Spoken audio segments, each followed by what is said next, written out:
Good evening, folks, and welcome back inside the American Bank Center. Hey, sorry about that very long delay. We had an issue with the Shreveport Mudbugs line chart.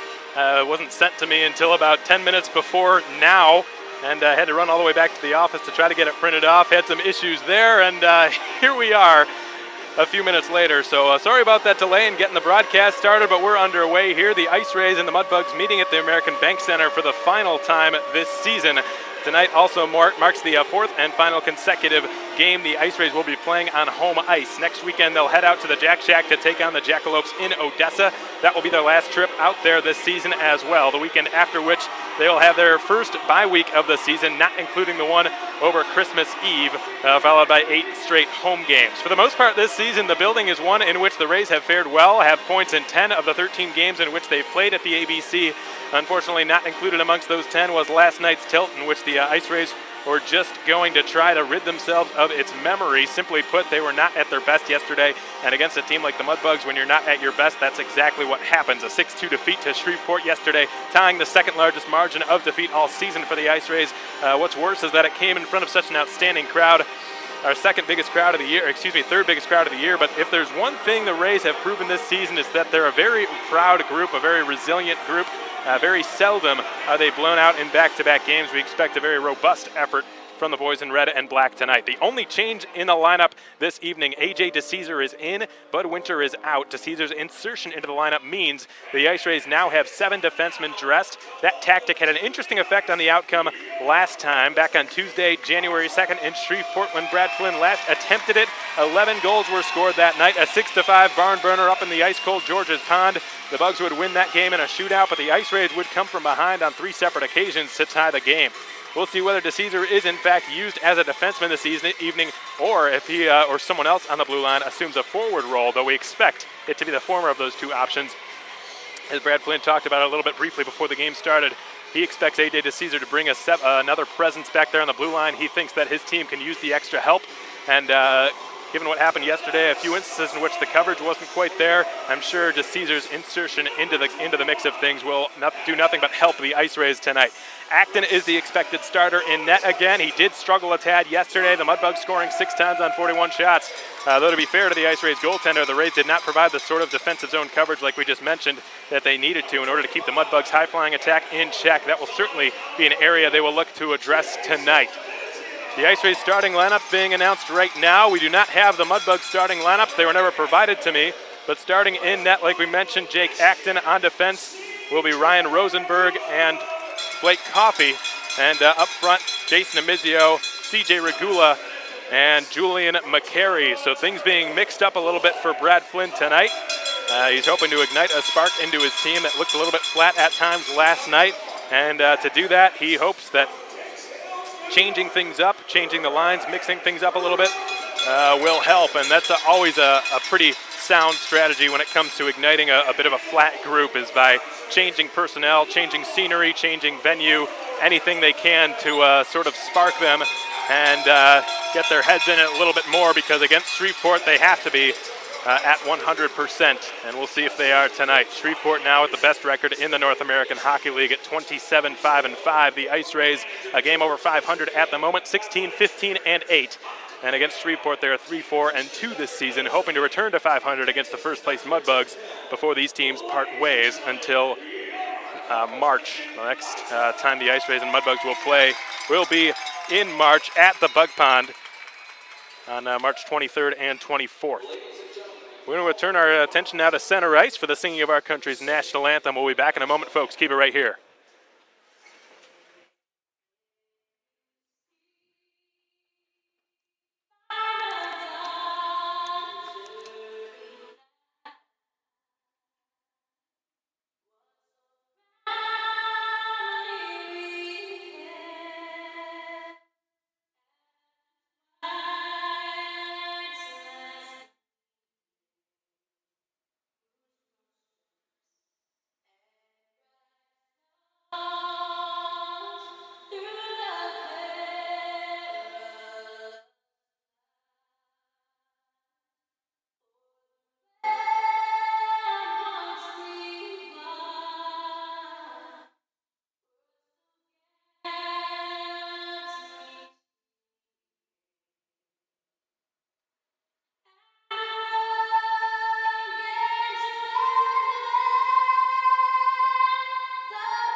Welcome back, everyone, and thanks again so much for joining us tonight. Should be a battle. Tonight, we do know one thing about Shreveport. They're going with a goaltender who has never played in the North American Hockey League before. We heard earlier, or yesterday I should say, James Durham no longer with the Shreveport Mudbugs. He'd been leading the entire North American Hockey League in save percentage before getting the call up to the USHL. The Dubuque Fighting Saints have recalled James Durham up to the roster, which means they had to send somebody down to make room for him, and that man is Jackson Castor. He had played 2.5 seasons in the USHL. Last year, he played 50 games for the Dubuque Fighting Saints, and he's going to be somebody who will be worth watching very carefully. You can see on his pads, well, you can't see it right now, but you will shortly at some point throughout this game. Whoops, down goes Stingeray. He just hit the deck trying to get off. Hopefully he's all right. He seems to be. But anyways, Jackson Castor debuting for the Mudbugs tonight. Still wearing, he's got the red Dubuque Fighting Saints shorts on. He's also got red pads and red socks. So he's sort of a half Saint, half Mudbug tonight, Jackson Castor. And we'll see how his performance is in his first game in the NAHL. Obviously, somebody with 2.5 years of USHL experience won't be too rattled heading into this game. But the NAHL South is a division unlike any other, and it will be very interesting watching him as he tries to make the adjustment here in his first game in this league. Julian McCary steps in across the blue line and fires a wrister. Routine stick save is made, but the rebound comes right out to the slot. McCary fed it down to the goal line. Demizio's shot denied by Castor, who is able to locate the rebound. McCary's follow-up bid is stopped as well. Looking at tonight's Ed Hicks Nissan 3 keys of the game. Number one, shorter shifts. An issue yesterday with the IceRays. They found themselves out there for far too long. By the time that they had gotten off the ice, sometimes it was a little bit too late and the puck had already entered the net by the time they decided to go off. Other times they were just so winded they could barely move. So shorter shifts and better timed shifts is going to be one of the keys of tonight's game. Feeding off the crowd yesterday, Shreveport scored twice before the Rays could get one in the back of the net. This is the IceRays home barn. It's a rink they've played fairly well in this season. Use that to their advantage because they won't have it again against the Mudbugs this season. As we got a fight breaking out early on, Brendan Miller getting in a good couple of rights on Alex Spencer, who retaliates. Miller gets the takedown, throwing in the jackhammer, and down goes Spencer.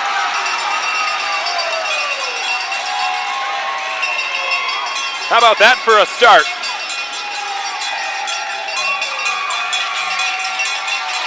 That's a winner for Brendan Miller, who gets into a good scrap with Alex Spencer. A couple of big boys. Miller standing at 6'2", Spencer equaling him, maybe even an inch taller, it looks like. What a good scrap that was. Miller with one or two to his chin and gets the takedown. Very seldom, if ever this season, have the IceRays cleanly lost a fight. I'm not sure it's happened at all. Jason Demizio cleanly beating Andrew Lane in the last fight in which these teams met. And then just last night, Blake Coffey, Ryan Burnett, there weren't really any punches thrown, but Coffey probably got the better of Burnett on the takedown there. And just moments ago, Brendan Miller dropping the mitts just 32 seconds into this game. Talk about setting the tone. And that's going to fire up the boys in red, white, and black, we can presume. Miller and Spencer have each gone to their respective sin bins. The ensuing faceoff is won by Noah Roof to the line. It's Yanni. Wrist shot stopped by Castor, and he makes a glove save.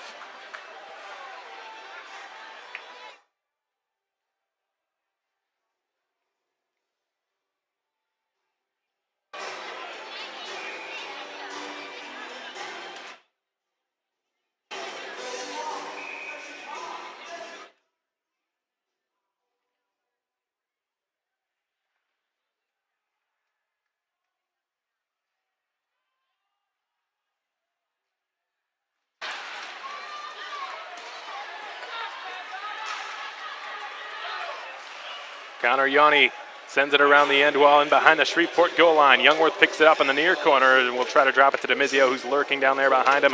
Youngworth able to jimmy it free. Demizio picking it up. He's defended closely by Lane, who's in fact wrapping him right now. Youngworth pops it up in the air, gloves it back down to the ice. Wilhelm on now in the stead of Connor Yanni. Big rebound given off the pads of Castor as it flops up in the air. Noah Roof is defended by Fader. The Mudbugs have moved the puck errantly as Youngworth trying to take advantage, keep it in the zone. He succeeds. Demizio with a one-handed jab at it, keeps it in the offensive zone. Again, Youngworth trying to slip right around Fader, couldn't do it. Fader is checked hard into the corner wall, more like the half wall area. Angus Scott delivering a huge body check on Jordan Fader, and that'll wake you up in the morning. Acioli's got it now in his own zone, behind his own net. A minute and a half into this contest already, there have been a couple of big hits and a fight. Hope you're having fun yet. Angus Scott again takes a run at Skolnick. In fact, got more of the linesman. And the IceRays, with the words of Brad Flynn ringing in their ears, have really come out to play tonight. Angus Scott delivers another check, this time on Skolnick, as St. Ange's shot is blocked by Geisber's stick. The Rays coming out of the gates flying, and by comparison, the Mudbugs look flat-footed. As Rosenberg keeps it in the zone, rolls into the slot, jabbed away from Halford by Fairmouth, who didn't play yesterday. Now Transit will motor out to center, and beyond that left side shooting, stick save Acton. Transit collects the rebound behind the IceRays net. Scoots away from Rosenberg, has it in the corner. He turns and shoots. Acton with a blocker save. Contessa with the rebound, his shot blocked. Going to be picked up now by Halford, who wheels back in with it behind his own net. Halford starting up down the left side and reversing it back to the goal line. Rosenberg on the outlet, up to St. Ange, who redirected it further. Dominic Procopio back in possession for the Mudbugs. Turned it over to Coffey. In he steps with it. Coffey's got Novo and Halford on his right. Backhands it below the goal line. Procopio is there for Shreveport. Mudbugs captain starts it out of his own zone, slides it in through center, collected by Contessa. He misfired on the pass to Cook. He steps around Halford, couldn't get a shot. Down goes Cook. No penalty called. Another clean body check, not once but twice. Rosenberg takes a high stick, nothing called. The referee looking but not making the call. Concannon with Novo breaking on net, put it in front, hoping for Novo, just missed his stick. Energetic start to the game for the IceRays. That's an understatement. Concannon flattens Cook into the corner wall. And now it's finally exited by Shreveport, who can barely breathe at the moment. The tables have turned, folks. Yesterday it was the IceRays who had a hard time containing the Mudbugs and looked flat-footed and had a difficult time getting off the ice, completing shift changes. Now it seems to be the opposite to Mizio with a hard wrist shot. Looking behind him was Castor, but he had it in between his pads. We never finished the 3 stars of the game, or 3 keys of tonight's game, because this game has been so frantic to start. But number 3, disrupting the breakouts. That was something that has been something, I should say, that Shreveport's done so well this season, getting the puck out of their own zone. Quick, effective breakouts is one of their certainly one of their strengths, and yesterday they played to that strength. So the IceRays will look to take one of their strengths away from them, and one of their biggest strengths, like we just said, breakouts. So more effective forecheck, making life more difficult for the Mudbugs when they're trying to get the puck out of their own zone. Shorter shifts and feeding off the crowd tonight, which the IceRays have seemed to have done pretty well so far. Those are your Ed Hicks Nissan 3 keys of tonight's game. This first period of IceRays hockey is brought to you by First Title Company. Thanks for joining us, folks, on your Saturday night. Hope you're having a good one. The Rays off to a good start here at the ABC. No score just yet, but lots of physicality. Youngworth, speaking of, with a couple of extra cross-checks on Ryan Burnett. Are they going to go, or is that Geisbers? It is, the latter of the two. Geisbers and Youngworth pushing and shoving a couple of high-profile players for their teams. And the referee and both of the linesmen know that the two of them, that was Burnett, not Geisbers. He was all the way back in his own corner. There's some place that Ryan Burnett is usually not at. It's a location that's more susceptible to Geisbers, more commonly occupied by Geisbers, I should say. Burnett and Geisbers wearing a 7 on their jersey, both being right-handed. You can see the confusion. But it was Burnett who yesterday got into a scrap with Coffey, who brought him down, maybe trying to redeem himself a little bit against a smaller Youngworth. But boy, talk about 2 skill guys going at it there, Youngworth and Burnett. The officials knew that that wasn't something that they wanted to have happen. They decided to break it up. Ryan Burnett up until this season wearing a bubble cage, and Larry Youngworth wearing the full face mask. So we go to the 4-on-4. The Rays leading the Bugs in shots on net 4-2. $1:50 to go on the 4-on-4 with Youngworth and Ryan Burnett serving offsetting roughing penalties. As Procopio exits the puck out of his own zone, Yanni backpedaling, feeding one ahead to Mizio, able to get it past Clement, and Procopio takes over now in front of his own goaltender. Here's Clement, who scored twice yesterday, one of which was shorthanded. Procopio, from before the red line, put it over the blue line. Fedulov would have been on a delayed offside, decided to retreat. And here come the IceRays on the counterattack. It's brought up the middle and dropped off from Taylor to Demizio, left side shooting. Blocker save made by Castor, and the puck goes out of play. Again, Jackson Castor playing in his first NAHL game, getting a bump on the mask of encouragement after making that blocker save. He's perfect so far, making all 5 stops that have been required of him. The next faceoff will be to his right side. Castor versus Acton, tonight's goaltending battle. Notable omission for Shreveport tonight, by the way, folks. Kieran Durgan, who had a 3-point night last night, a lower body injury, precautionary scratching for him. But he is not in the lineup, which is good news for the IceRays. He has emerged as one of the most dangerous and lethal players in the NAHL this season. McCary slips it into the right corner, goes in after it, and the goaltender for Shreveport Caster out of his net. St. Ange finished a check into Asplund, and now it's Andrew Lane scooting out of his own zone with it, dropping it back for Jake Transit, who slips past McCary, then St. Ange. St. Ange got a piece of it. McCary stole it off his stick. St. Ange tries to turn on the Jets the other way. Back to Coffey off his skate. Now it's Acioli turning with it. That Acioli, a quarter of this first period's gone by. It's been all IceRays, but no score to show for it. As it's kicked near the left point to keep it in the zone temporarily by St. Ange. Not for long. Out with it comes Brendan Van Sweden, who crisscrosses over the blue line, fires off of Acton's glove, kicked it back towards the net and swatted out of harm's way. Nice play made by Blake Coffey.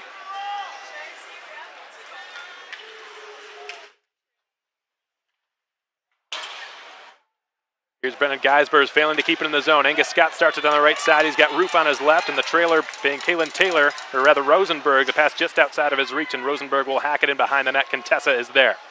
Contessa for Skolnick. Skolnick is checked by Angus Scott.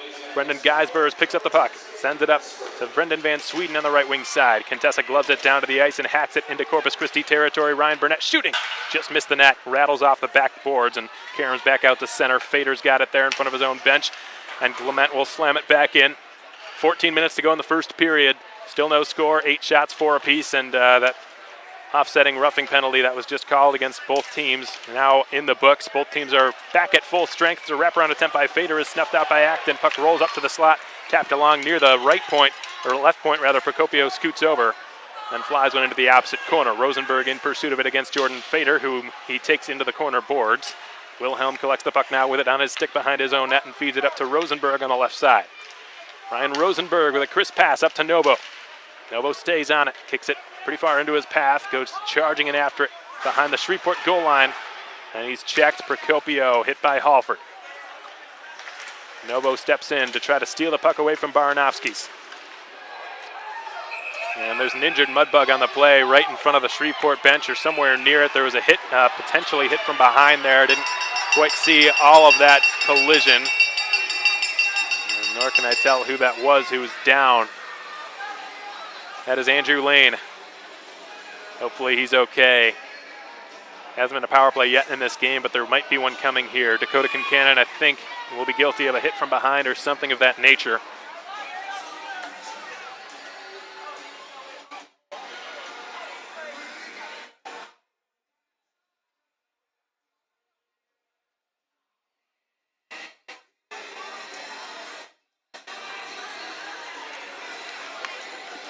It will be. The IceRays will go to the PK.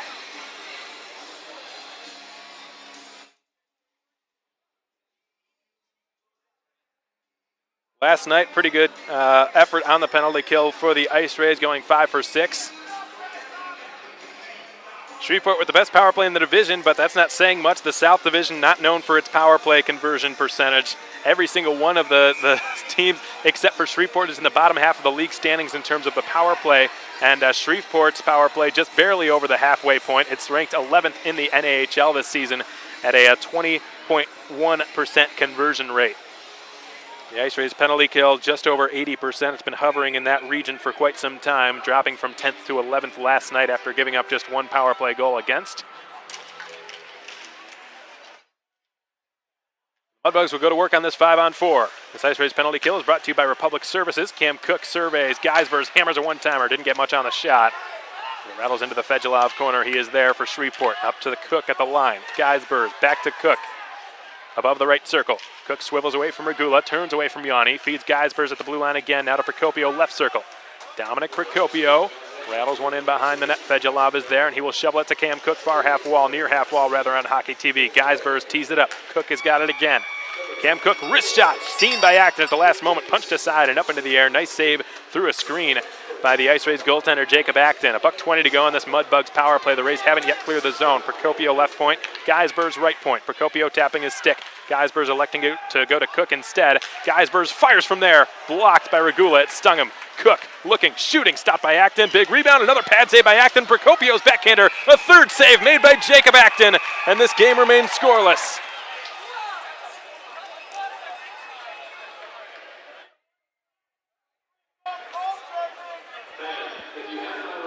Huge trio of saves by the IceRays netminder Jacob Acton. And he seems to be sharp as a tack to start this game. 12:22 to go in the first. Still more than half of the Mudbugs power play remains. The puck will drop to the right of Acton. Baranowski's against McCary, won by the former of the two, and Burnett will swing it up to his longtime buddy, Andrew Lane, at the line. Burnett back in the left circle, shooting, blocked, pinballs wide. St. Ange will collect it and clear it. Riley St. Ange, who tied the franchise record with a goal in 7 consecutive games, just had it snapped last night, as it was the first game since December 28th in which he failed to put the puck in the back of the net. All good things must come to an end. He and Larry Youngworth tied for the franchise record in that department, which is no small feat whatsoever. The IceRays have been a junior franchise for 8 years. The two of them very, very impressive over their respective spans. As Baranowski's carries into the left corner. Speaking of young, both of them have another streak that's still active, folks. St. Ange, his goal-scoring streak might have ended, but his point streak did not. He's still got a point in each of his last 9 games. So we get a whistle-stopping play here. But Riley St. Ange has scored a point in each of his last 9 games, at least one in every one of those contests, over which he's got 15. And Youngworth has scored a goal in 3 straight and has a point in 6 straight. So make no mistake, folks, just because St. Ange's his goal-scoring streak is over, he is still red hot, as is Youngworth. Will still be both of those guys will be very tough players to slow down tonight for Shreveport. We're going to take a quick break here at the American Bank Center. 17 seconds left to go on the penalty for hitting from behind, called against Dakota Kincannon. Please enjoy a few words from one of our great sponsors, Get Air, until we come back. Keep it right here, folks.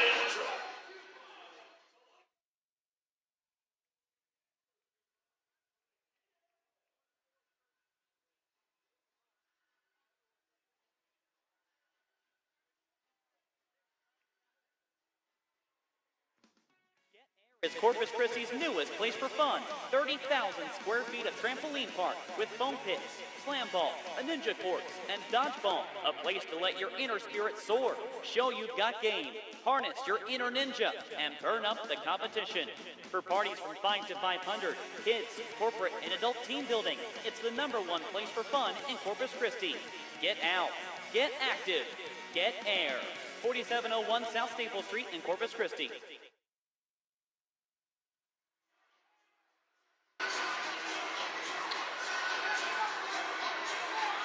The Get Air blimp flying around here at the ABC, dropping off some vouchers for a few lucky fans who managed to catch them. Big shout out to the man operating that blimp. I couldn't imagine that's a very easy thing to do. No doubt one of the unsung heroes here of the game operations staff at the American Bank Center.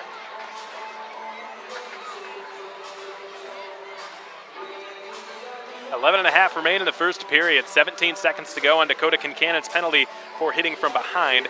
Andrew Lane looked to be okay, by the way, as he's still down there on the Mudbugs bench. So nothing too serious, though it was enough to draw a penalty against Dakota. Kincannon also with a point streak snapped last night. It was only at 2, but it's still a streak. He had a goal and an assist back-to-back, or in back-to-back games, and just his first couple of games as an IceRay. So he's been a nice little addition on the IceRays bottom line.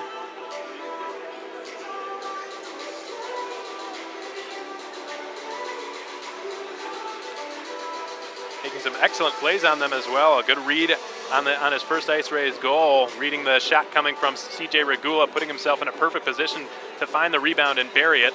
And then also stealing the puck fresh off a line change along the near half wall and centering for Angus Scott, setting him up with a point-blank opportunity, which Scott was able to bury as well.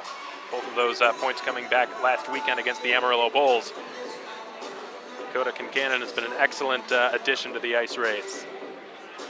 Really, all 3 of the players brought in over that holiday break have made a substantial impact in their own way. Ryan Rosenberg, big steady defenseman on the blue line, has also contributed a couple of points himself this season. And we just mentioned Dakota Kincannon, and then of course Julian McCary, who's still searching for his IceRays goal, but he's had 5 assists since he's been here, one of which was to tie a franchise record for Riley St. Ange. It was a short-handed pass. McCary on a second effort, he tried to pass the first time, had his attempt broken up by Marcus Chorney, who was sliding back, broke it up with his stick, and McCary never gave up. And while diving over him, passed it across the crease for Riley to tap it home for a goal in his 7th straight. And that pass made by McCary was pretty reminiscent of Bobby Orr's goal, the most famous goal that the legend ever scored. Some argue the best player to ever grace the sport. Most argue the best defenseman. And Julian McCary sort of looked like him on that play, only instead of scoring, he was passing.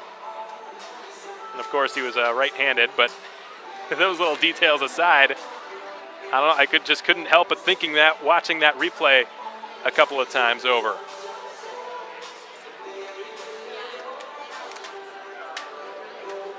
One of those panes of glass came loose again, folks, and again it was on that side of the rink that just always seems to be the case, and fans are getting restless here because of it, because it's happened so many times lately. Every single game in recent memory that I can recall, at least, in this building, this has happened at least once, usually more than that. Fortunately, the glass didn't shatter, so there's no cleanup crew that's needed, but there is a replacement crew that is needed, and they're working on it at the moment. So while they finish that up, folks, we're going to take another brief timeout here on the IceRays Broadcast Network. We won't be gone long.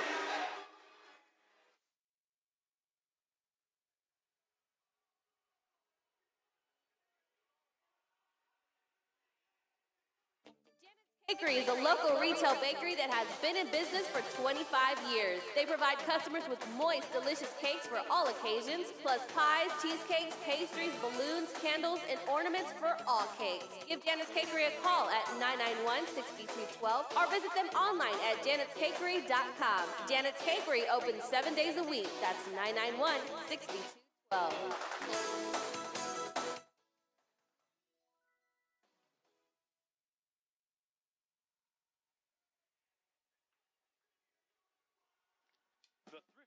Is home of the Guaranteed to Sell classified ads, covering all Corpus Christi communities within a 75-mile radius.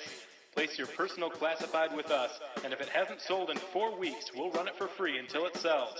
Visit us in the Gulfway Shopping Center, or give us a call at 361-980-0008, or online at cc.thriftynickel.com. Thrifty Nickel, where you get nationwide coverage with hometown service.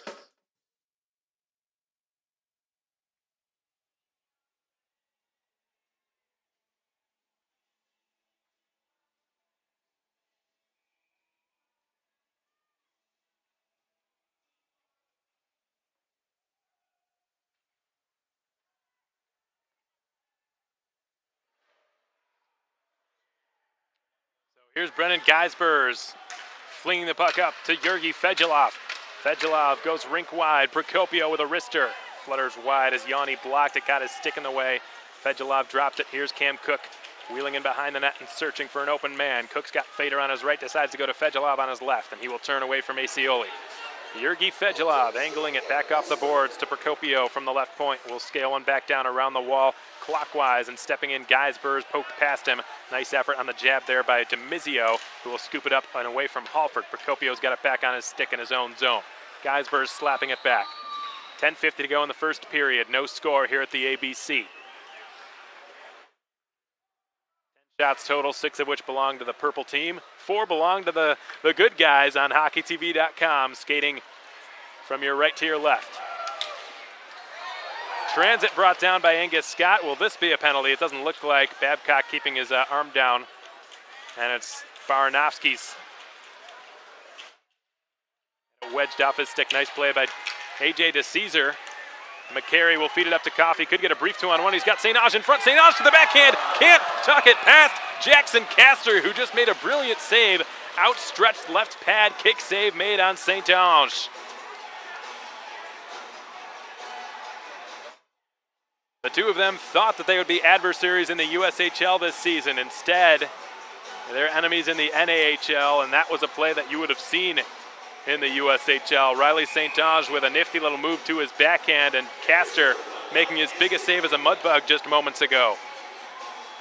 Being brought in from the Dubuque Fighting Saints just last week. St. Ange, who was expecting to start the season with the Omaha Lancers. Olnick, Geisbers, Van Sweden. Right side from the red line will wrap one around the boards and out towards the far wall. Fader tapping it back into the adjacent corner. Contessa centering, broken up and stolen. It's Noah Roof skating it out of harm's way. Roof up to Novo. Has a chip it to himself past Geisbers, unsuccessful. Halford with a nice little move to soccer it along, but it's jabbed away from him and out to Van Sweden on the right wing. Van Sweden's shot gets blocked. Rolls around for Contessa. Taylor slaps it under the near half boards. Contessa steps in. Brendan Van Sweden. Put it in behind the net. Kalen Taylor's got it. Taylor with a nice backhand feed up to Matt Novo, who will skate his way through center and across the blue line. Here's a wrist shot on net, stick save by Castor as the puck deflects out of play. 9:13 left to play in the first period. No score at the American Bank Center. A couple of players to watch tonight for Shreveport. We mentioned Jack Clement and how he scored twice yesterday, including a shorthanded goal, which in my opinion was the momentum-shifting goal, the one that completely changed things around and turned the tables. It ended up being the game-winning goal as well. That Shorty scored in the second period by Clement, the defenseman. Him and Jake Transit, a couple of players I noticed from yesterday that had pretty good games at the IceRays, will want to keep a close eye on tonight. For Corpus Christi, obviously Larry Youngworth, Riley St. Ange, and Brendan Miller. A few players you're going to want to watch, though. Miller has missed most of this game up till this point because of the fight he got into just 32 seconds into the contest. Cam Cook back to Dominic Procopio. Leads all Mudbugs in points against the IceRays this season. Also leads the league in points amongst defensemen. As Ryan Burnett down his off wing from the circle will shoot, try to use DeCesar as a screen, but the screen blocked the shot. Rosenberg turns. Burnett tried to check him. Didn't get much on him. To Mizio. Oh, Rosenberg can't clear. Kicked further by Lane. Regula chopping it off the glass. Out to Demizio, who will fire it deep into the Mudbug zone. Barnowski's pursues it. Jonathan Asplund, the future Michigan State Spartan, debuted for the Bugs yesterday and scored. Transit now. Slips past McCary and Yanni. Tried to get a diving shot off. Rosenberg blocked it, put himself in the shooting lane perfectly. As Asplund coughs up possession near the blue line, Riley St. Ange flutters one on net from a good 100 feet or so. And Castor will take a whistle. You heard the horn, 7:40 to go in the first period. Still no score. We're going to take another timeout here on the IceRays Broadcast Network. Be back in a moment, folks.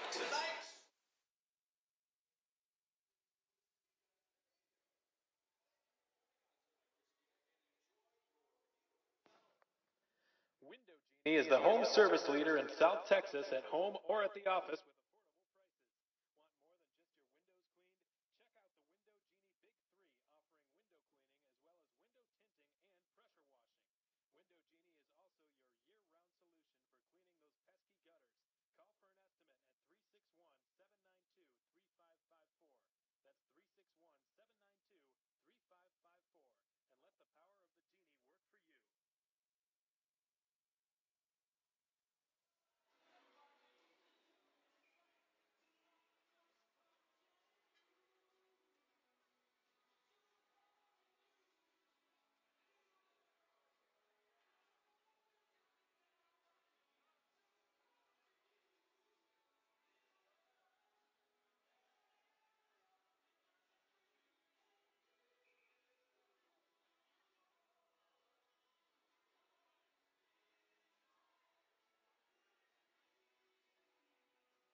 Geisbers going behind his own goal line to feed one around for Brendan Van Sweden. Skillful play there to redirect it off his stick between his skates, and no looker, and Cook will fire off the post. Flies a good 100 feet in the air and out of play.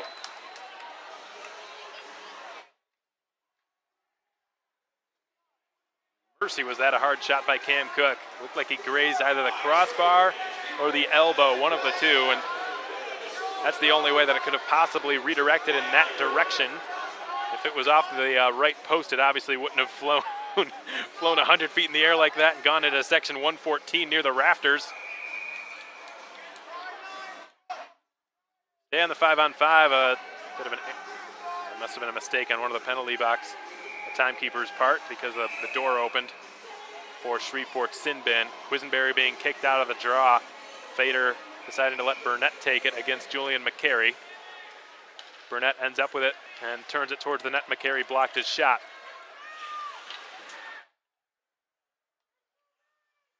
Wilhelm stops with it behind his own net.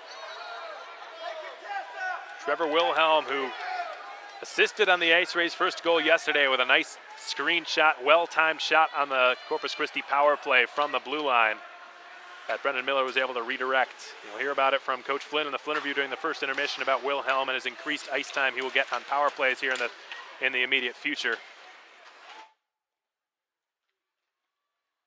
St. Ange tried to tap one back into the adjacent corner. Procopio able to beat out McCary for the puck, and Procopio is slammed into the boards. What else is new? It's been a very physical first period on the IceRays' part. St. Ange finishing his check as well. Jackson Castor watching this, playing the better part of the last 2.5 years in the USHL, which is a much less physical league to begin with. And tonight, even by our standard, it's been rough and tumble. So he's probably watching this thinking, oh my goodness, how am I going to survive in this league? Though he has made a couple of enormous saves. Transit moving right around Coffey, shooting, stopped by Acton. And now it's Andrew Lane, a right point. Lane tried to stutter step, down he goes again. He's had a rough start to the game. This time it was Novo flattening him. He's been checked by a few smaller players. Cannon getting a good piece of him, and Matt Novo doing the same just recently. Lane goes down.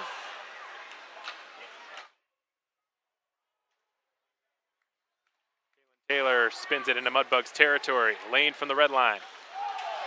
Down he goes again, and this time he loses his glove. He might be leaving this game in a body bag, Andrew Lane.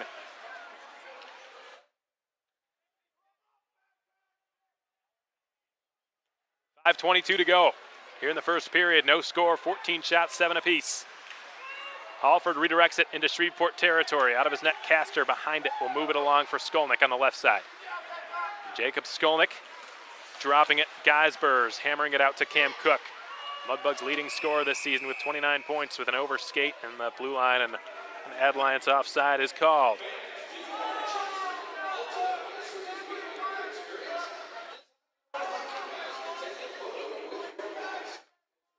Faceoff will take place in front of the IceRays bench in the neutral zone. Cam Dykstra will drop the puck. Regula against Matyshak in the draw. CJ Regula, whose faceoff percentage nearly at 60% this season for Corpus Christi. Cam Cook from the circle shooting, stopped by Acton. Pushed along behind the net. Matyshak trying to catch up with it. Yanni slaps it over Jack Clement. Puck was on edge and bouncing. Clement unable to keep it in the zone as a result. And he will wheel back behind his own net with it now and turn it, reversing it along for Dominic Procopio. Cam Cook. Swiveling out to center ice. Cook gallops across the blue line, slips past St. Ange and shoots, missing the crossbar this time instead of hitting it. Procopio. Checked by St. Ange. What an excellent back check. Procopio frustrated, gave him an extra shove. And Brendan Van Sweden caught himself out of position after missing on that forecheck that hit. Regula flung one on net, stopped by Jackson Castor. I nearly called him James Durham. Turnover, Scott has it, he shoots, knuckleball's just wide of the net. I think Castor might have just gotten a piece of it with his blocker. Meanwhile, it's fed along back to the line. Acioli tapped it, rolling puck settled by Wilhelm, who tried to feed Youngworth, broken up by Van Sweden's stick. Acioli's shot from a sharp angle goes wide, rattles to Wilhelm, who flutters one into the glove of Castor, who will take a whistle and hang on.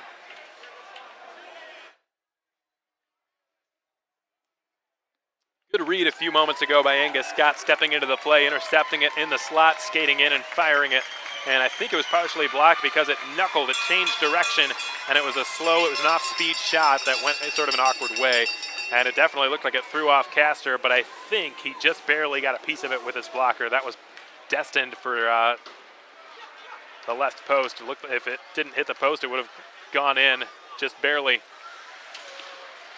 Barnowski centering, Burnett shooting right into the chest near the IceRays logo, and Acton able to make the stop.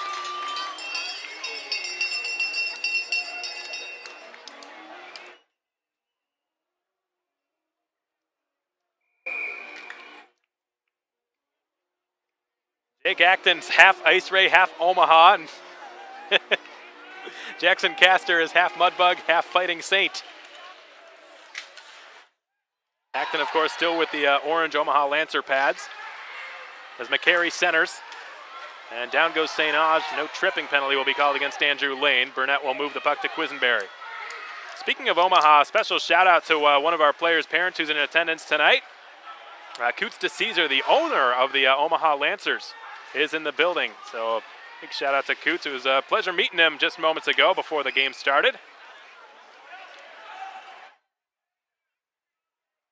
Seeing his son in the lineup tonight, AJ DeCesar, who's been a real trooper for the IceRays this season. You're going to hear Coach Flynn talk about it a little bit more during the first intermission, and how impressed he has been with AJ DeCesar. He suffered through a couple of minor tweaks and injuries. He sort of came on board a little bit late, and was sort of looking to find his place for a little while, but never once has he complained about ice time, complained about the situation he's been in, or anything. He's just done whatever's been asked of him since coming aboard for the IceRays. As Youngworth is brought down, Rosenberg getting into a good scrap with Jake Transit behind the net, but it's been moved. Skolnick gave it along for Geisbers, filtered one through the middle, on the stick for Fairmouth, who's got Van Sweden. His shot is stopped by Acton, and no rebound conceded.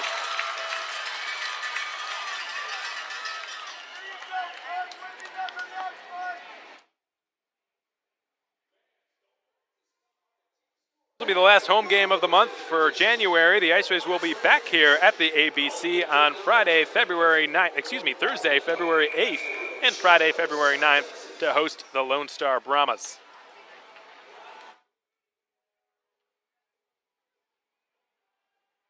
That will be the beginning, the genesis of the longest homestand of the 2017-18 season for Corpus Christi. 8 games on home ice in a row. All preceded by a bye week, by the way. Part of the schedule the IceRays have got to be looking forward to the most, I would assume.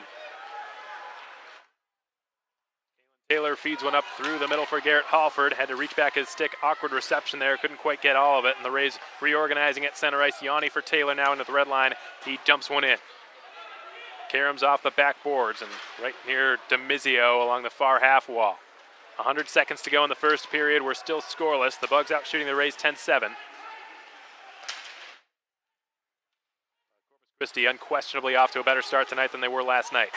Buck's been wired wide to the glove side post of Acton. Natty Shack trying to flutter one into the Procopio corner. We've seen a couple instances tonight in which Procopio has skated all the way down behind the IceRays goal line to try to generate some attack. Shreveport's defensemen don't mind doing that in the slightest. Asplund, good steal by Angus Scott. He shoots, save. Rebound, Scott takes it behind the net, feeds it up to the trailer. It's Acioli. Takes the slap shot, takes a wrist shot, blocked by Burnett, and it goes back out to center. Another excellent forecheck by Angus Scott, which is certainly one of his strengths. As he angles it off the boards, glove down by St. Ange, who's got a step on Asplund, moves in, tries to go to the backhand, loses the puck. It's stopped by Castor on the doorstep as Lane picks it up and tries to do some damage control here. The Mudbugs scrambling to clear their own zone. Can't do it. Acioli blocking the clearing attempt by Burnett. Picked up by Fader in the deep slot, and he has just floated one out. Here comes Quisenberry down the right side with Wilhelm on defense. Quisenberry's shot is fought off by Acton, as it rattles now off the far corner wall. Back to Baranovskis, who moves in slowly. Slipped it in front. Nobody's home except for Acioli, who jabs it away out to safety. Acioli checks Fedulov. Baranovskis, the Latvian, dropping it, hoping for Fedulov, taken instead by St. Ange. And now it's McCary who will just turn back with it. The Nova Scotia native with a baker's dozen to try to light the lamp. Flies it in from center. Why not? It's gloved by Castor, who decided to play it out. Skolnick got it up. Here's Baranovskis trying to get one last shot on. He does, but it's an easily saved shot by Jake Acton, and we remain scoreless at the end of period 1. 22 shots on net. Acton perfect, Castor perfect, and what a start we had here at the ABC. A physical, tumultuous start to this game. up and down, back and forth a little bit, but the IceRays definitely had the better of the Mudbugs at the start of this contest. Shreveport getting a bit of a rally going with a few unanswered shots on net. Acton looking very sharp tonight.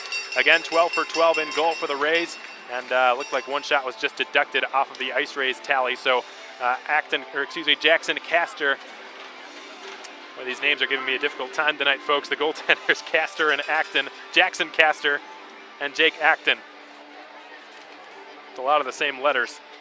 But anyways, Castor a perfect 9 for 9 in his Mudbugs debut. So contrary to the way that period was played, sort of turned into a minor goaltending duel here throughout the first 20 minutes. Again, no score here at the ABC. Thanks for joining us, folks. We hope you're having a fun Saturday night, wherever you may be. We're going to take a time out here on HockeyTV.com and on YouTube. When we come back, we'll have our interview with the IceRays head coach, Brad Flynn, and more right here. Stay tuned, folks.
Welcome back to Coach's Corner, folks. Hope you're enjoying the game up till this point. That's right, and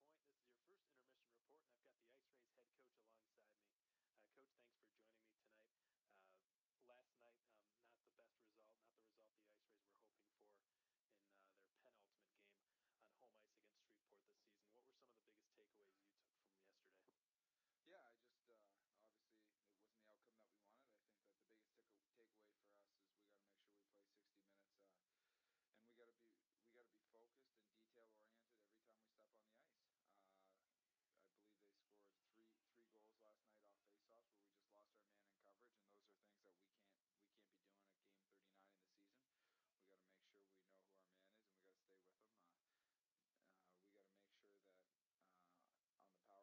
goals that Coach Flynn just mentioned was a shorthanded goal off of that power play in which they got a little bit cute there, and that's the second straight home game in which the Rays have conceded a shorthanded goal against Shreveport. That sort of seemed like the momentum-shifting goal in last night's game. Coach, what did it mean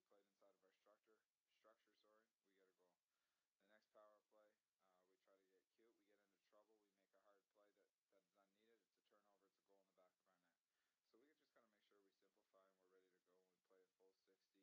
fighter by any means, but he stepped up really big for the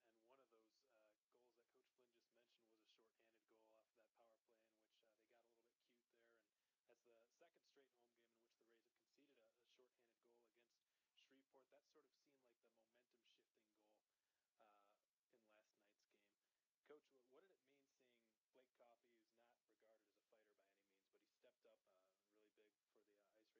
with the team trailing by 3 goals with about 6 minutes left. Seeing him dropping the gloves near the end of the regulation period, what did that mean for the team?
but we got to make sure that we win our battles.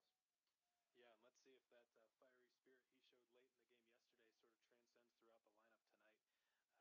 Coach, the power play did convert yesterday in its first time out there, just 14 seconds in. Brendan Miller tipped a nice screenshot from the blue line by Trevor Wilhelm, who looks pretty comfortable back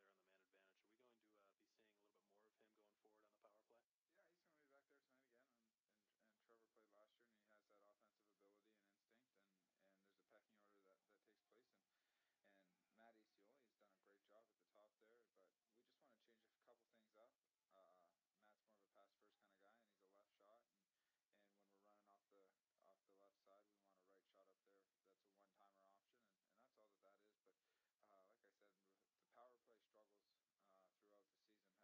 Matt's more of a pass first kind of guy, and he's a left shot, and when we're running off the left side, we want a right shot up there. That's a one-timer option, and that's all that is.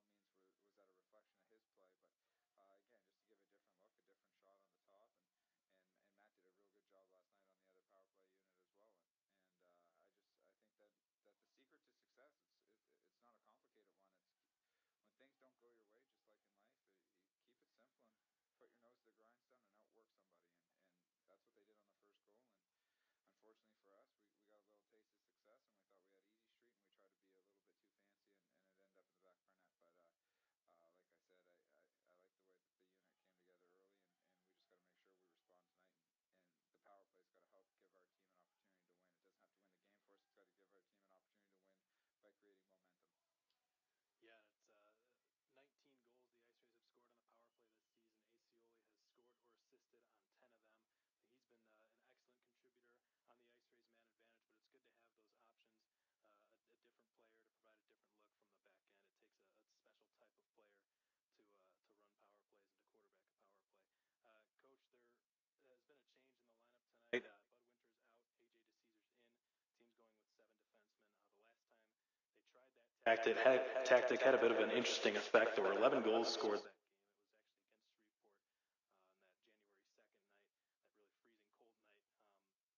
actually against Shreveport on that January 2nd night, that really freezing cold night. Is there what's the plan here using a 7th defenseman, and how do you expect that to affect the game tonight? Well, we just know that it was a physical battle last night, and there was only 6 guys on the back end, and they're playing every third shift and sometimes every second shift. So we get another guy back there. And AJ DeCesar he's been for me, he's been a real an unsung hero, so to speak, in our dressing room in terms of you know what, he's worked his butt off all year. Never once has he come in and complained about ice time. Never once has he complained about anybody else. He's just showed up. He's the last guy off the ice. He's had a great attitude, and he's getting in the lineup tonight, and I want him to bring a little bit of a physical presence, and he knows that he plays simple, and he's really effective when he does those things. So we're going to have 7 defensemen going tonight, and I think it's going to help us transition the puck a little bit better, and we're going to get a couple other guys going up front. But yeah, that's just a decision that we made late last night, going over some things that we saw in the meetings, and we thought that their forecheck was really physical, and they wore down our defensemen last night, so we want to make sure that we have enough healthy bodies as possible. Yeah, well, AJ certainly does deserve the chance to go here tonight, and there were some instances last night in which it looked like the IceRays D-Corps could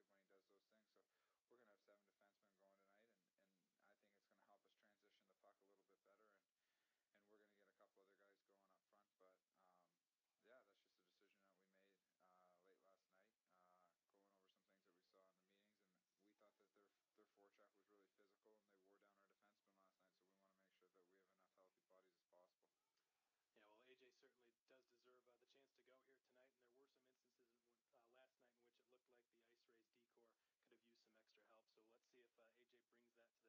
AJ brings that to the table tonight. Coach, really appreciate your time, and good luck out there. Thanks, Alex. That's Brad Flynn, your IceRays head coach, and this has been Coach's Corner. We'll be right back for your Janet's Cakery out-of-town scoreboard update and more in just a moment. Janet's Cakery is a local retail bakery that has been in business for 25 years. They provide customers with moist, delicious cakes for all occasions, plus pies, cheesecakes, pastries, balloons, candles, and ornaments for all cakes. Give Janet's Cakery a call at 991-6212 or visit them online at janetscakery.com. Janet's Cakery opens 7 days a week. That's 991-6212.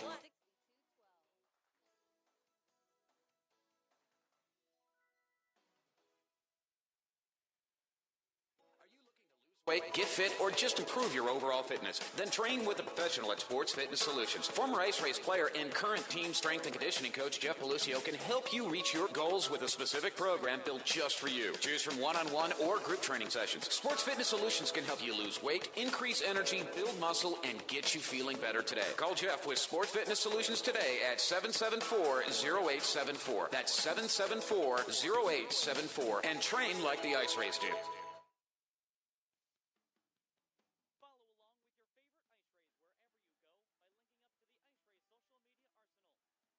More ways to follow the action than ever before with pictures, news, videos, and exclusive content, including interviews and giveaways. Give us a follow on Facebook and Instagram at Corpus Christi Ice Rays, and on Twitter, Vine, Periscope, and now Snapchat at Go Ice Rays. The Ice Rays social media arsenal.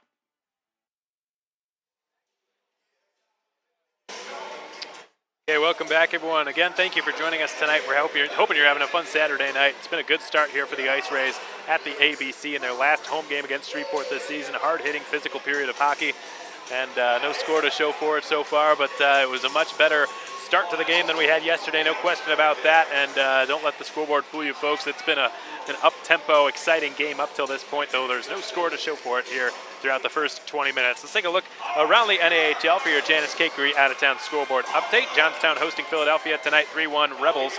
2-1 Titans over the Wilkes-Barre Scranton Knights up at the Middletown Ice World Arena in Middletown, New Jersey this evening. The Minnesota Magicians taking on the Janesville Jets at the Richfield Ice Arena, about 20 minutes away from the cities in St. Paul. Tonight, the Janesville Jets with a 2-1 advantage over the Magicians. Odessa in Amarillo playing in that third game of that three-game road stint in Amarillo against the Bulls. And both of those teams have taken one of the previous two contests, each in regulation, which is good news for the Ice Rays. I'm not sure who they're exactly cheering for to win, but they're certainly cheering for the game to be over in regulation so that both teams don't get a point, because both of those teams are very much right in the mix of things in the race for the South Division. So the teams that the Ice Rays are most worried about right now, Amarillo and Odessa and Lone Star as well. Topeka and Shreveport are so far away from them that they're not quite as big of an urgent concern at the moment. So Amarillo and Odessa playing each other for the third consecutive time in that three-game stint in Amarillo. The Bulls with a 1-0 lead through the first period of play. Igor Kurbatov with the goal for the Bulls. And that'll be a game worth keeping a close eye on right till the end. Topeka hosting Springfield tonight, another game we're going to be probably keeping an eye on throughout the evening. 1-0 Roadrunners, Dallas Tulik the lone goal scorer up at the Kansas Expo Center this evening. Aberdeen up 1-0 against Minnesota at home. Bismarck also at home, leading 1-0 over Brookings. Minot Minotauros hosting Austin at 8:05 p.m. Central Time. Puck drop scheduled for the next few minutes. Ken Oda and Michael Keeley have the call up in Minot tonight. Fairbanks and Cooley playing one another for the third straight time. And Kenai hosting Lone Star, who beat the Brown Bears last night by a narrow margin. 4-3 was the final score in favor of the Lone Star Brahmas. John Russell scored twice, Justin Adamo and Stephen Ipri. So that trade really paying dividends for the Lone Star Brahmas. 3 of their 4 goals last night scored by players received in that Amarillo trade. Austin O'Rourke, already the captain of the Bulls, by the way, was being traded by the Lone Star Brahmas not long ago. And Jared Doman scoring the game-winning overtime goal against the Ice Rays 6 seconds into overtime in their last game against Amarillo. So it seems like that trade really worked out for everybody involved. But we've got about 5.5 minutes or so before the second period is brought your way. We hope you enjoyed that out-of-town scoreboard update presented by Janet's Cakery. We'll be back in a few minutes, folks, to bring you second period action here at the ABC. Scoreless between the Ice Rays and the Mudbugs, their last matchup here in Corpus Christi. Don't go anywhere, folks. This one's just getting started.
Welcome back, folks, and good evening once again. We hope you enjoyed that first period of IceRays hockey brought to you by First Title Company. It was a fun one. The scoreboard, not as fun. No score just yet. There easily could have been, if not for a couple of big saves by both Jackson Castor on one end and Jake Acton on the other. 21 total shots, 12 of which belong to the Mudbugs, 9 coming off IceRays sticks. And I'd venture to say there were just about half as many big body checks as there were shots in that first period. Dakota Concannon playing the body, Riley St. Ange, Garrett Halford, CJ Regula, and others delivering big checks in that opening 20-minute frame. And it seems like more often than not, it was Andrew Lane who was on the receiving end of it for whatever reason. And he's been a warrior. He's still in the game, and that's a lot of punishment on a pretty small body. The IceRays hoping to score first against Shreveport. Here's the puck drops in period number 2. And just seconds in, Regula finished his check on Dominic Procopio.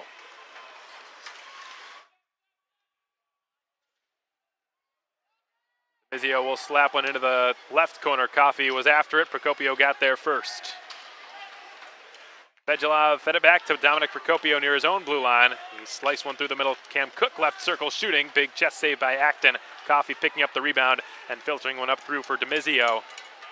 Who able to slip by Asplund, carry into the left corner and spins it in front, goes off the side of the net. Procopio slammed it off the corner. Asplund jostles it up to Yurgi Fedulov, who's got Natty Shack on his left, goes all the way through for Cook. Couldn't dipsy doodle his way by Yanni.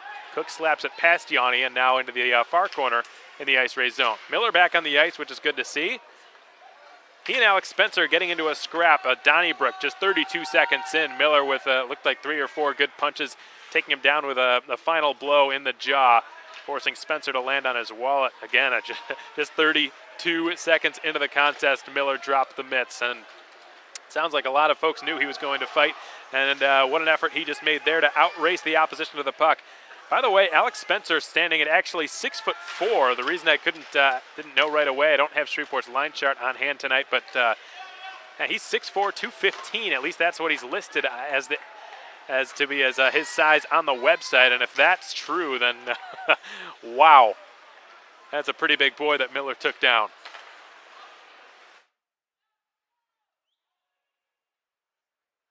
Icing called against Corpus Christi as St. Ange never managed to get any lumber on the clearing attempt.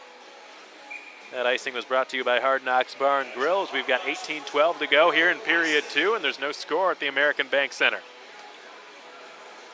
I'd like to give a shout out to a couple of folks tuned in back in Wichita Falls, Texas tonight. Will and Lori Hane, a couple of excellent billet parents that we had up in Wichita Falls the 2 years that I was there. Really nice people. Always very friendly with me. It was always great seeing them around the Wildcats office. They're tuned in tonight watching a couple of ex-Wildcats playing. And Will's recovering at the moment with his knee. So Will, thanks for tuning in, and wish you a fast and swift recovery, my friend. And to Lori, hope you're doing well as well. And thanks for tuning in. CJ Regula and Ryan Burnett, both with ties to the Henes, playing on opposite sides of the contest tonight. Burnett wearing 71 for Shreveport, Regula wearing 8 for Corpus Christi.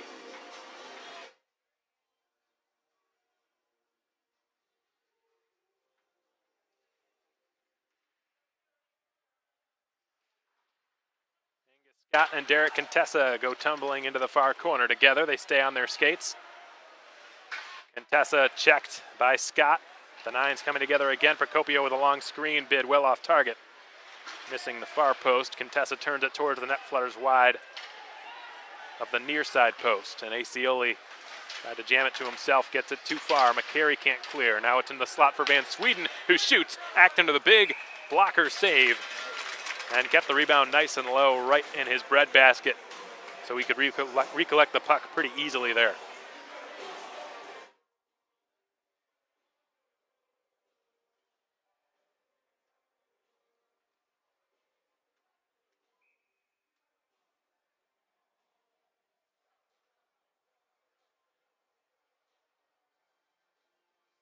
Cole Quisenberry will line up now against CJ Regula in the draw. Excuse me, that's Julian McCary, not CJ Regula. The puck drops or Garrett Halford rather. Third time's the charm, I suppose. I'll blame it on the jerseys again. Burnett. Nice no-look pass right out to the left side, and it was denied by Acton. Not sure how he read that. Quisenberry's shot was right on. What a brilliant pass, a no-looker from Ryan Burnett. Just excellent awareness behind the IceRays goal. Rosenberg rattled it down beneath the net for Novo, tapped it along hoping for Kincannon. That was the type of play that Pavel Datsuk and Henrik Zetterberg were known to make for each other in the many years they played together for the Detroit Red Wings. Make plays like that very few players, even at the National Hockey League level, could pull off.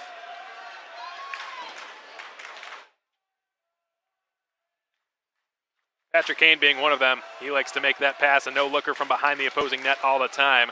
And it's something, if you can pull off and execute quickly enough, the goaltender's got no chance because he can't see what's going on behind him. Unless he's got eyes in the back of his head that could see through his mask. Cook will chip it off the boards, hoping for Geisberg, well outside of his reach. He's going to have to turn back and get it. Offside. That offside is brought to you by Ed Lyons. 4 minutes into the second period, not quite as frantic here in period 2 as the start of the contest was. But that's not saying much. What a raucous, robust start to tonight's game that we had. The IceRays just hitting everything that moved. It was all preceded by a big fight by Brendan Miller just half a minute into the game. Procopio for Barnofskis. Able to wedge one past Connor Yanni. The Rays could be in a bit of trouble here. Fairmouth right circle shooting. Stopped by Acton, who finds the rebound with his blocker hand and covers it up and takes a whistle. Please enjoy our Vela Dental Center's Kiss Cam as we head to another timeout here on the IceRays Broadcast Network tonight. Thanks for joining us, folks. No score between the IceRays and the Mudbugs with 15:47 to go in the second period. We'll be right back.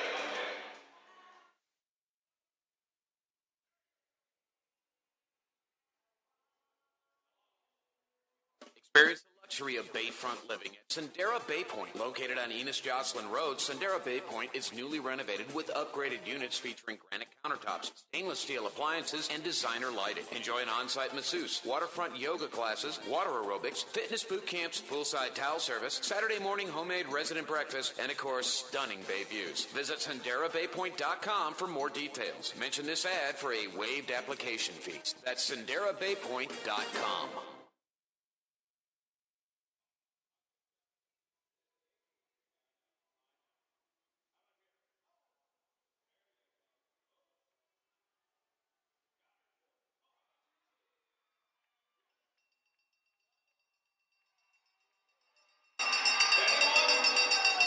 No takers on the Vela Dental Center's Kiss Cam from the Mudbugs bench tonight.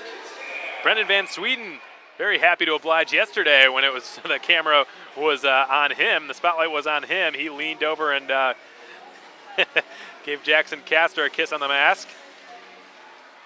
CJ Regula also harboring a bit of fame from that from last season while he was here. Procopio failed to hold the line with the puck on his stick. Fairmouth chips it into the IceRays zone. The Mudbugs begin their forecheck as Wilhelm skates with it behind his own net and feeds it off to Youngworth on his right. Youngworth returns it. Wilhelm again. Checked by Fairmouth, hacked at by Roof. Wilhelm comes out with it. Wilhelm is checked again by Fairmouth, goes off the side of the net, swatted into the far corner. Barnofsky's first to it. Rolls it back in behind the goal. Wilhelm, the IceRays still without a shot here in the second period. We're nearly 5 minutes into it. Procopio tapped it down to Barnofsky's left half wall. Skates in, goes to the backhand. His shot denied by Acton. Rebound, Acton looking for it. Picked up by Clement in the circle. Fed up to Procopio, tapped wide of the net from the point. Contested there with the puck off the carom. Flings it circle to circle. Back to Procopio at the line. One-timer deflected just wide. Picked up by Barnofsky's, or rather transit behind the net, turning with it. Acioli shoves him. Roof comes up with it. Backhands it to the line. Not out. Procopio tried to deposit one deep into the corner. Can't clear it past Noah Roof. Procopio's got it again. Up through the middle. Van Sweden slips around to check. Gains the zone. Van Sweden shoots. Missed the net. And it pinballs out of play. Look out. That one had some zip to it. Van Sweden, a very dangerous player for Carlos Zirnis and the Mudbugs, who's played well against the IceRays this season on the campaign with 20 points. Not against Corpus Christi. In total, I should have specified there.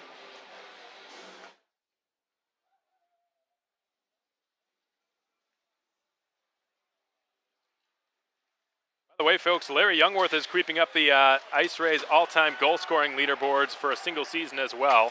It's almost inevitable he will break some records. Right now, Brad Power is the owner of the 5th all-time leading goal scorer in a single season for the IceRays with 24 in 1 year. Youngworth at 22 at the moment, so I think there's, unless he gets a season-ending injury, knocking on wood, of course, but I don't think there's any question he's going to at least catch Brad Power. And I think it's pretty safe to say he'll be in the top 3 all-time on the IceRays in goals scored in a single season, Larry Youngworth. Jordan Fader down the right side, puts on the brakes. Tries to feather one over, it bounces off the glass, and it's Asplund turning it down towards Burnett. Intercepted by Angus Scott. Coffey follows up. Blake Coffey steps in across the blue line.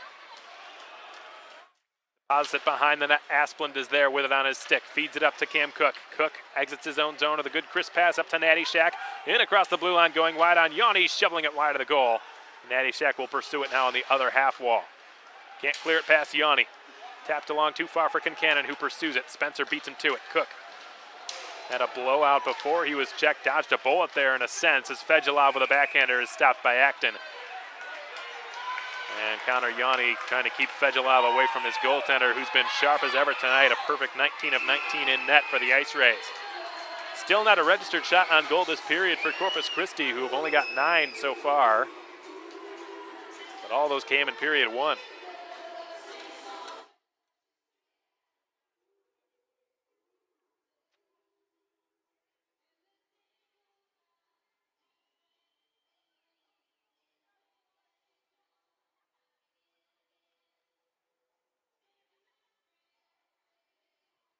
Minutes into the second, still no score.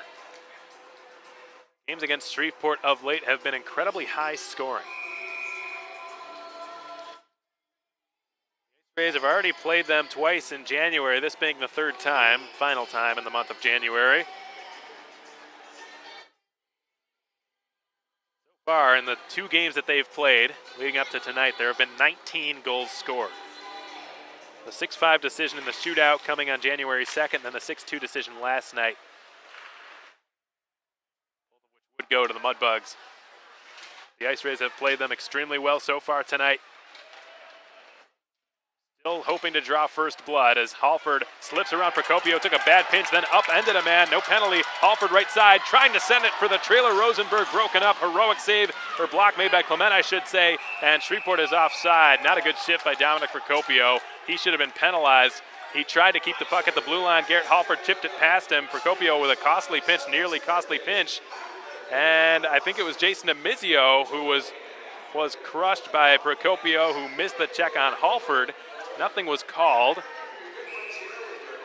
And Rosenberg was the trailer on that play. It was broken up by by Clement, who saved the day. And then the other direction, Procopio caught on an offside whistle. So a rough shift by the Mudbugs captain. We haven't said a whole lot of this season. As Youngworth will feed it up to Demizio. Tapped along now for C.J. Regula. Fed one rink wide. Acioli has his stick checked by Andrew Lane, and here he comes after it. But these Mudbugs defensemen just love to carry it all the way behind the IceRays net. Cam Cook up to Lane at the line. Reversed it back to Cook. Smart play. The shot was blocked by Contessa. No high stick. He plays it. Van Sweden. Contessa. By Wilhelm. Good resistance there by the IceRays. Didn't crack it one bit. Youngworth ends up with it on the right wing. Slips one up to Matt Acioli. Acioli is joined by Demizio on his right. Demizio with a nice move to get around Asplund and wrists it just wide of the short side post, missing the glove side of Jackson Castor, who's not had to make a save yet in the second period. Kincannon offside. Another Ad Lions offside called by the linesman Cam Dykstra. 11:42 remain here in the second. Still no score.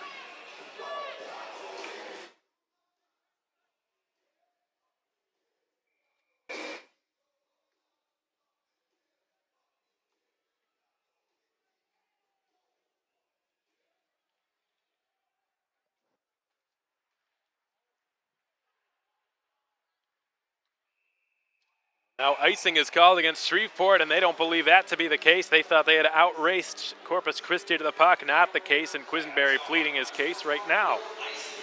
That Hard Knocks Bar and Grill icing will result in an offensive zone draw for Corpus Christi.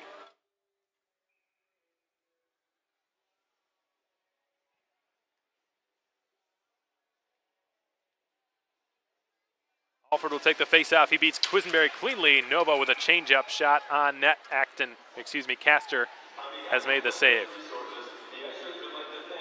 That's his first save of the second period here. Big shout-out to all the brave servicemen and women who have so selflessly defended our country and the Corpus Christi community. And this salute to our military and first responders tonight has been brought to you by Flint Hills Resources. Brendan Geisbers can't clear it. To Caesar, whiffed on the keep. Halford covering ground for his defenseman. Yanni to Caesar again.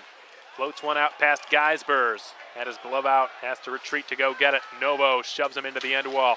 Skolnick, Burnett. Passed one through, too hot to handle for Fader, but here he comes with it. Quisenberry's on his right. Fader flies one into the glove of Acton, who will take a whistle. Whistles over the last minute or so. Offsides, icings, and routine glove saves. You can join us on the air next weekend, folks. The IceRays will head out to the Jack Shack for the last time this season, Ector County Coliseum, to take on the Odessa Jackalopes on Friday, this January 26th, and Saturday, January 27th, out at the ECC. Coverage begins around 6:50 or 6:55 or so. HockeyTV.com and on 12:30 a.m. Sports Radio Corpus Christi. Cam Cook with a steal behind the Rays net. Up to Clement. He's harassed by Taylor, who stole it off his stick. Taylor joined by St. Ange. Tried to find his stick. It went between it and his skates. Tapped over the net. Taylor will scurry over to try to keep the puck in the zone. He succeeds. Put it in behind the Mudbugs goal line. Scott wrapped up by Procopio, who jams it further. McCary with a good step. Let it back to the point. Long shot. Tipped on net. Awkward save, but it was made by Castor, who punched out his blocker and made the stop. Natty Shack overskates it a bit. Tries to go around Coffey to find it. Coffey with excellent body positioning without interfering with his man, which was the most important thing there. Scott had it go off the back.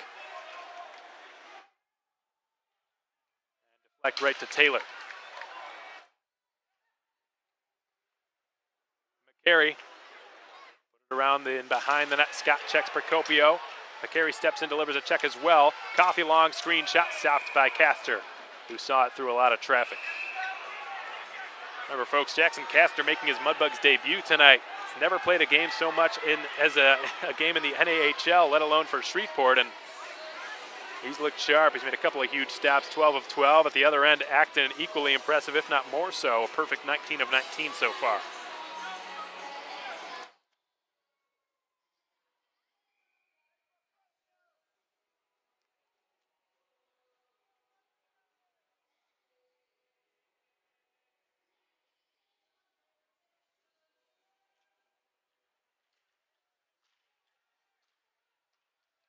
Pioli at center ice. Wilhelm back to Ace in front of the Shreveport bench. On the red line, tapped it up to the opposing blue line. Miller returned it. Youngworth steps in, shoots, hit the crossbar, and it goes out of play. Best chance of the second period for Corpus Christi. Youngworth finding the puck on his stick, trying to rifle one over Castor's glove. The IceRays have to try to cut a little fine here. That you can tell they're a little bit frustrated based on Castor's performance. Because a shot like that from Youngworth, most of the time from that range, he is golden.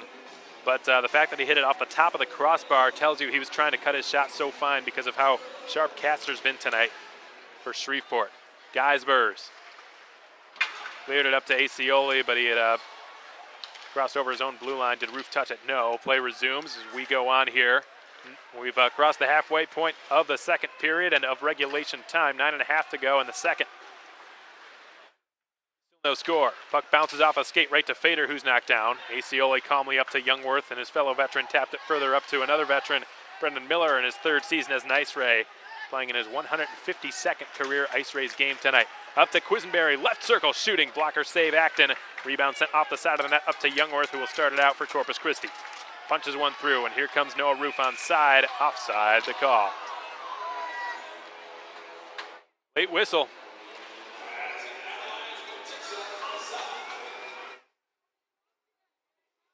Offside was brought to you by Ad Alliance. Noah Roof clearly not happy, and you can understand why, because it wasn't offside and it was a late whistle.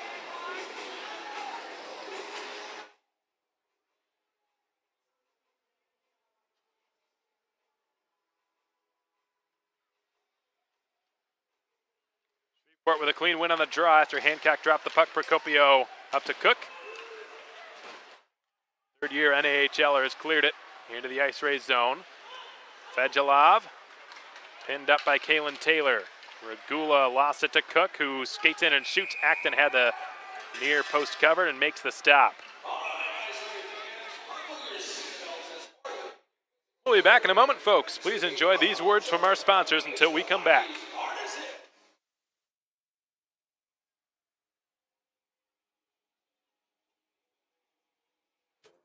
Radiology and Imaging is the official imaging center of your IceRays. The Best of the Best award winner 7 years in a row provides diagnostic imaging services in a caring, comforting patient environment with leading-edge imaging technology. Their extensive expertise in medical imaging allows them to not only give physicians and patients the very best in service and care, but your IceRays as well. So the next time you need imaging done, call Radiology and Imaging at 853-4503. That's 853-4503.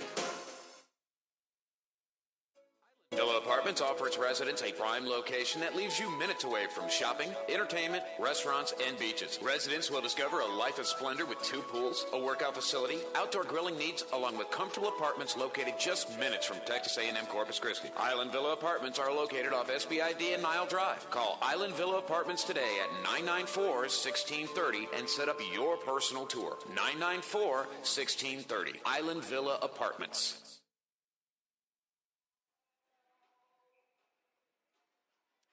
Welcome back, everybody. Hope you're having a fun Saturday night wherever you may be. Tuning into the IceRays on the IceRays Broadcast Network. We're so happy to have you on board with us. Corpus Christi hosting Shreveport for the final time this season. Alex Von Koitel on the air with you.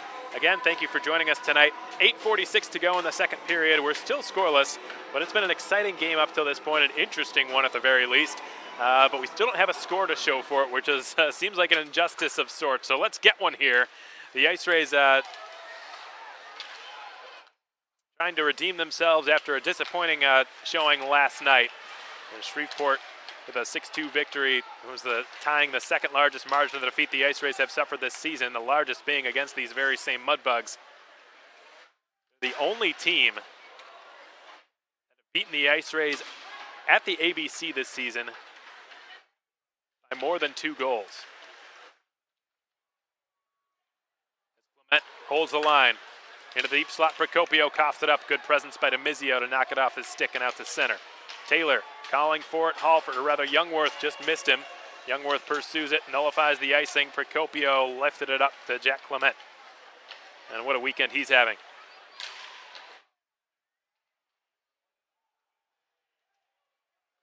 Clement turns it back to Procopio.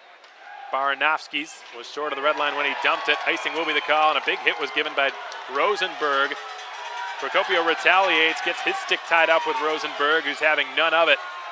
Rosenberg's a feisty one.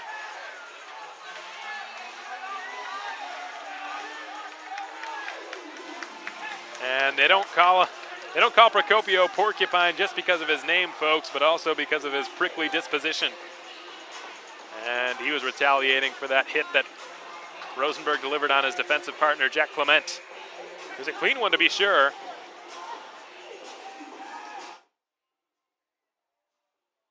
Now the faceoff will be to Castor's right. Won by the Rays. Rosenberg tapped into the deep slot. Coffey with a shot. Glove save Castor, and the Bugs can get a line change underway here. 7.5 to play in the second. No score. Castor's just made his 13th save of this game. Acton has been perfect as well. 20 for 20. Just like his vision tonight. 20-20.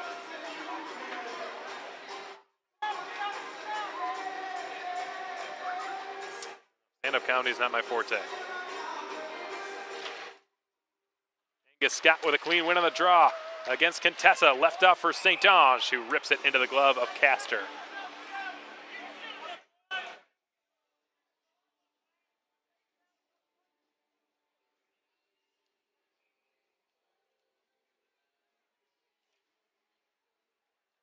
another good win, defensive zone.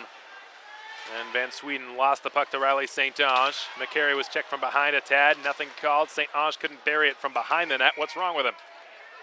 He's held on at the side there by Castor. Now a bit of a scrap taking place behind the Shreveport net, a disagreement at the very least.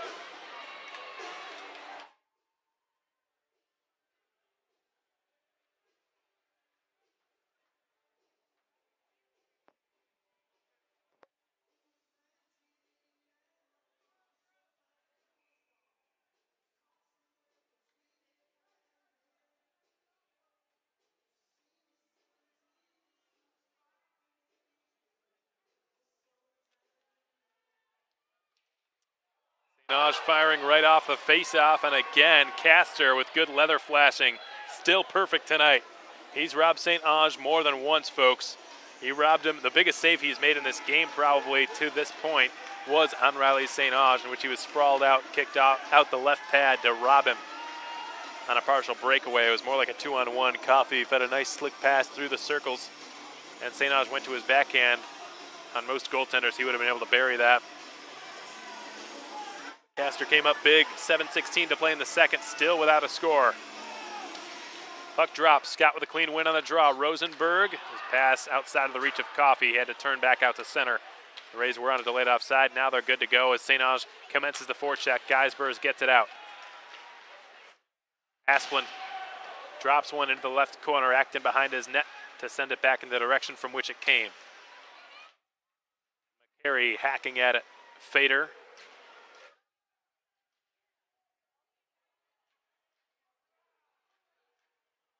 They jam the puck loose. Quisenberry lost it to Coffey, and Scott will clear it. No, it stays in the zone. Fader left circle, skates in, loses the puck. Acton with the stop, and it stays out. Another poised and calm play in net made by Jake Acton, who didn't slide over. Fader actually lost the puck there, it looked like, and if Acton had overreacted to Fader's move to go to the backhand, he would have been out of position. The puck would have just slowly snuck in over the goal line, which is a netminder's worst nightmare.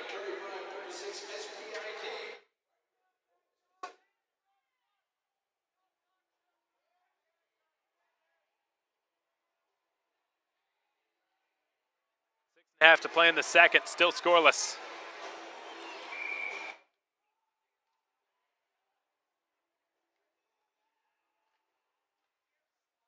Procopio from the left half wall. Took a shot that was blocked by Acioli, who's pinned up now by Cam Cook.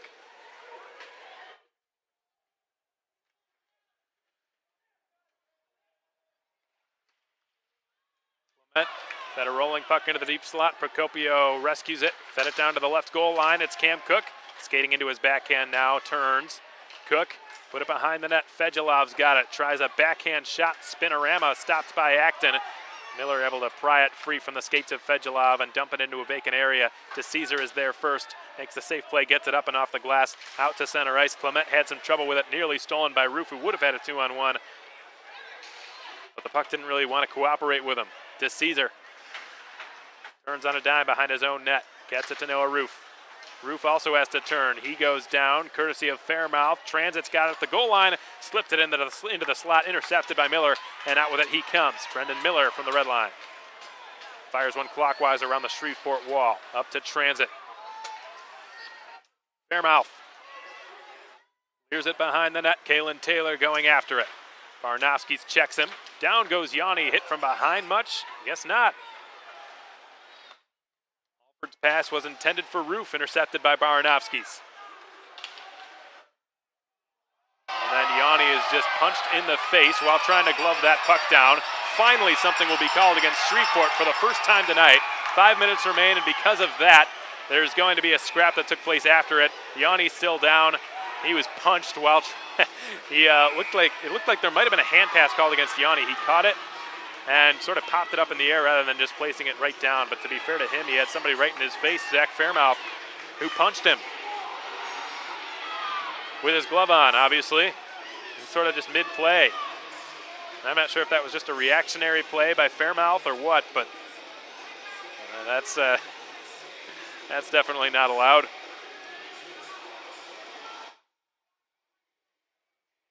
might see it on your replay here, brought to you by Bud Light here on HockeyTV.com. No, you only see what happens after. And obviously the IceRays didn't take too kindly to Fairmouth's antics. You can see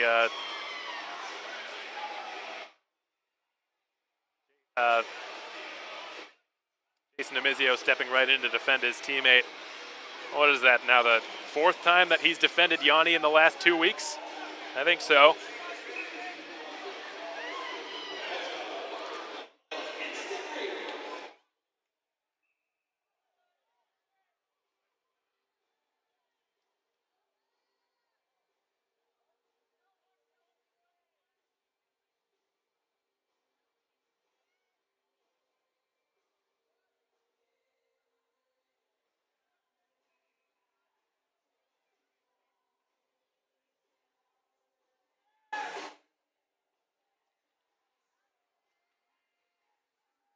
So Miller will take the face-off. The IceRays for the first time tonight going on to the AEP Texas power play. On their first power play last night, they converted. Just 14 seconds into it, Miller did the honors. Wilhelm with the assist. St. Ange with the secondary. Miller will pick up the puck behind the Shreveport goal.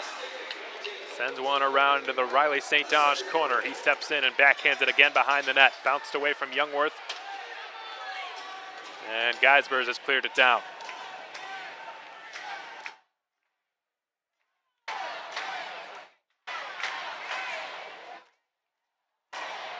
Shreveport's penalty kill on the season at 87%.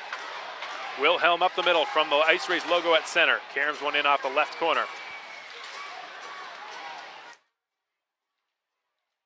Miller jams it back to the point. Nice play by the IceRays captain. Wilhelm walks the line and feeds it off to Riley. The touch pass on the return. Wilhelm sets up McCary left circle. He shoots off the glove. Rebound there. Looking for it, Youngworth, but it's jabbed off the stick and out to center. And Wilhelm will have to turn after it and get it. 4 minutes remain in the second period. Half this IceRays power play has been expired as Wilhelm slowly and deliberately skates it out of his own zone. From the red line, put it off of a Shreveport skate. The IceRays trying to pick up possession after that. Kerfuffle, they get it. Wilhelm left point. Trevor Wilhelm down to Julian McCary, top of the left circle. Back to Wilhelm, over to St. Ange, not in his wheelhouse. Settles it down. Wilhelm wrist shot through traffic, missed glove side. Transit slams it as hard as he could. Wilhelm scoots over, keeps it in the zone, feeds it behind the net. Regula's after it. He gets there first. Clement harassing him every step of the way. Regula still with it on his stick.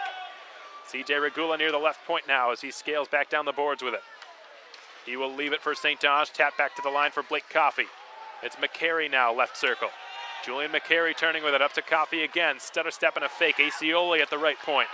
Coffey, one-timer, stopped, punched aside by Castor. Coffey again for Acioli. The Mudbugs back to full strength. Fairmouth's out of the box. Acioli spins it back down to the left corner, the right corner rather, and Lane is there. He has cleared it. Goes directly out of play, and the faceoff will stay in the Shreveport zone. They're allowed to change personnel, and they will take advantage of that opportunity. Both teams 1 for 1 on their penalty kills tonight. Both goaltenders remain perfect throughout the evening. Acton 21 of 21, Castor 15 of 15.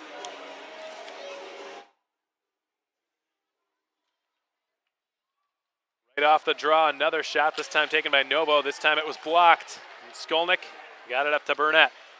Burnett filters one through for Fader. The Bugs are offside. That offside brought to you by Ad Alliance as we get another stoppage of play. 2:45 remaining in the second period. Still we're scoreless at the American Bank Center. And these teams' final matchup in this building this season. This is the building in which a really historic moment in IceRays history happened against this team.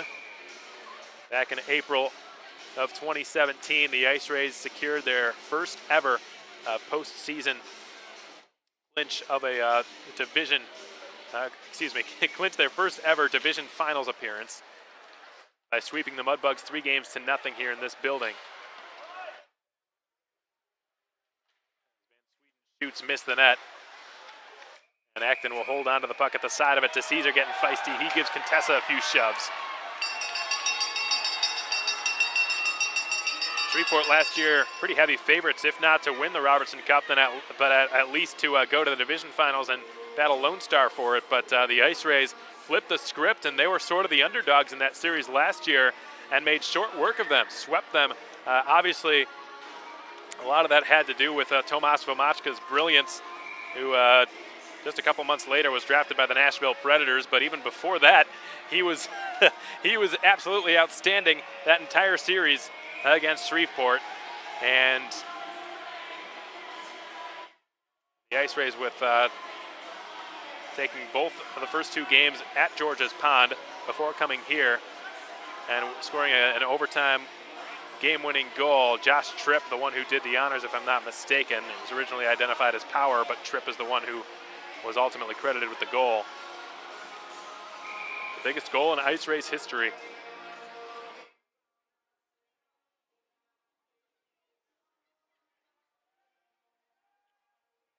They would go on to battle the eventual champion Lone Star Brahmas in the South Division Finals, take them all the way to 5 games. No other team in the postseason even managed to win a game against the Lone Star, let alone push it to a decisive Game 5, as Contessa's shot from behind the net is stopped by Acton. That series had no shortage of controversy either. Lots of goals were disallowed, one of which came in Game 5 on what was called as a supposedly an offside goal scored by Tucker White from the neutral zone.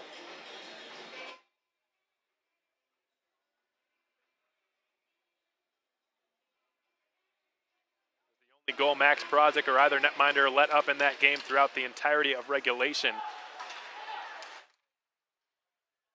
Lone Star caught obviously a huge break, would end up winning the game in the ensuing overtime period off of a Troy York goal.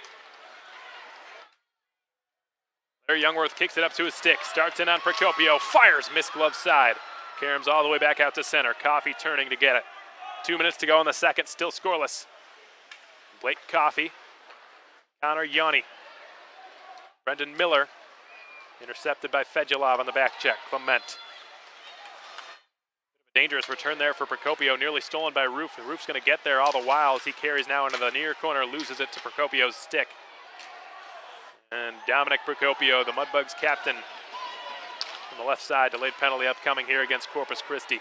Fedulov on his off wing, slowly into the attacking zone, feeds Cook shooting, blocker save Acton. And the whistle blows. We'll go back to the penalty kill. Only gone there once tonight. Both teams have only gone there once up until a few seconds ago. Elbowing the call against Brendan Miller. Who's no stranger to the sin bin, folks. He leads all South Division players in PIMS this season.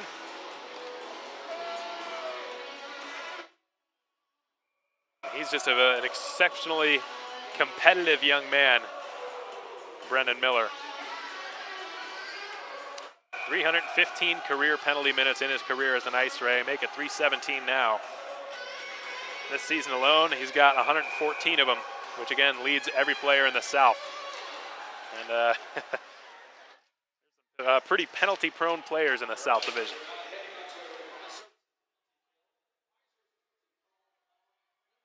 DJ Regula slipped it into the middle, loses the puck, and skates by the slot without it. Here comes Burnett on the counter, defended by Yanni.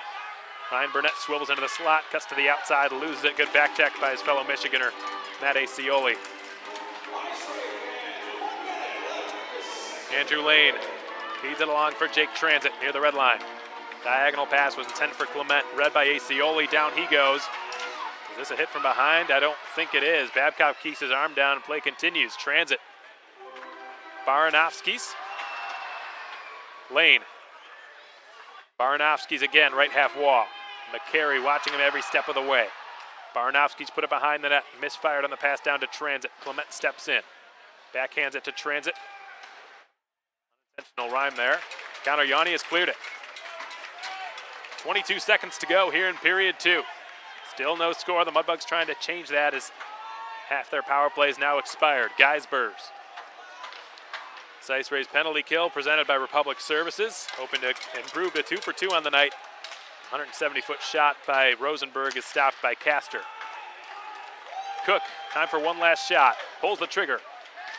Easiest stop of the night for Acton, and he remains perfect. 22 of 22, Castor 16 of 16. It's become a question of which of these goaltenders will blink first. At the rate this game's gone, it doesn't look like either of them will. They have been so splendid, both of them, in their respective nets.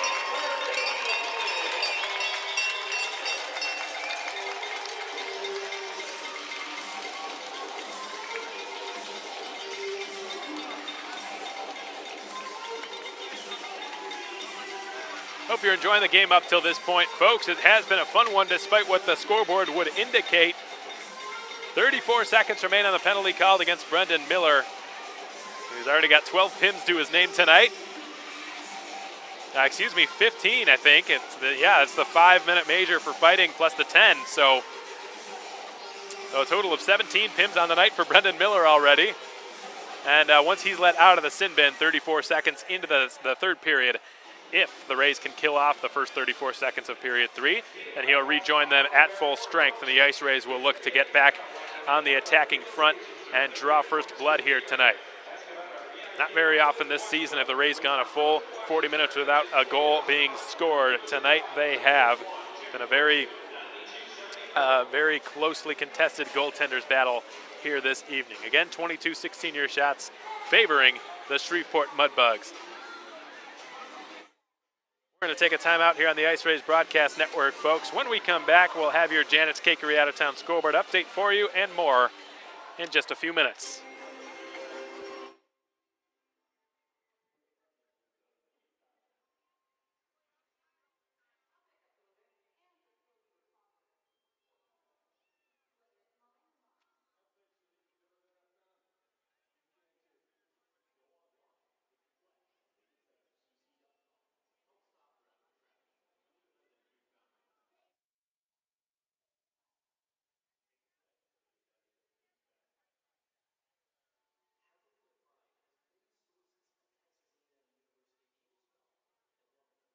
Island Villa Apartments offers its residents a prime location that leaves you minutes away from shopping, entertainment, restaurants, and beaches. Residents will discover a life of splendor with 2 pools, a workout facility, outdoor grilling needs, along with comfortable apartments located just minutes from Texas A&M Corpus Christi. Island Villa Apartments are located off SBID and Nile Drive.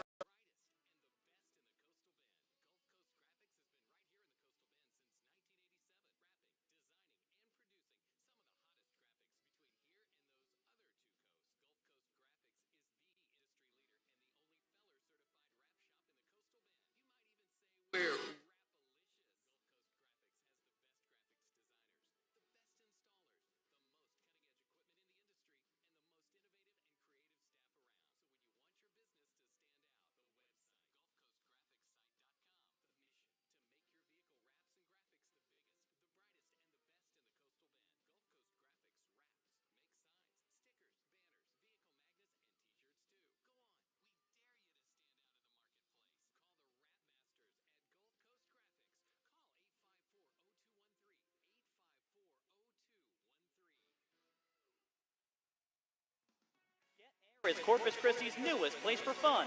30,000 square feet of trampoline park with foam pits, ball, a ninja course, and dodgeball. A place to let your inner spirit soar. Show you've got game. Harness your inner ninja and burn up the competition. Parties from 5 to 500, kids, corporate, and adult team building. It's the #1 place for fun in Corpus Christi. Get out, get active, get air. 4701 South Staple Street in Corpus Christi.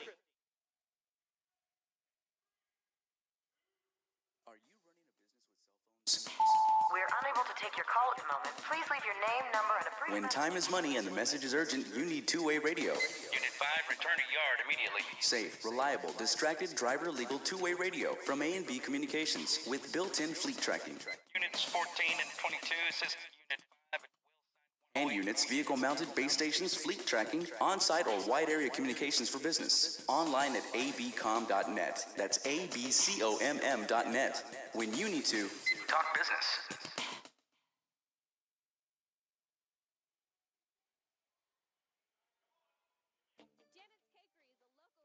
Bakery that has been in business for 25 years. They provide customers with moist, delicious cakes for all occasions, plus pies, cheesecakes, pastries, balloons, candles, and ornaments for all cakes. Give Janet's Cakery a call at 991-6212 or visit them online at janetscakery.com. Janet's Cakery opens 7 days a week. That's 991.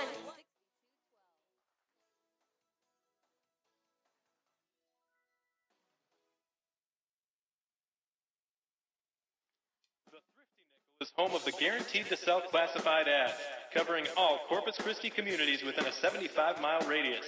Place your personal classified with us, and if it hasn't sold in 4 weeks, we'll run it for free until it sells. Visit us in the Gulfway Shopping Center, or give us a call at 361-980-0008, or online at cc.thriftynickel.com. Thrifty Nickel, where you get nationwide coverage with hometown service.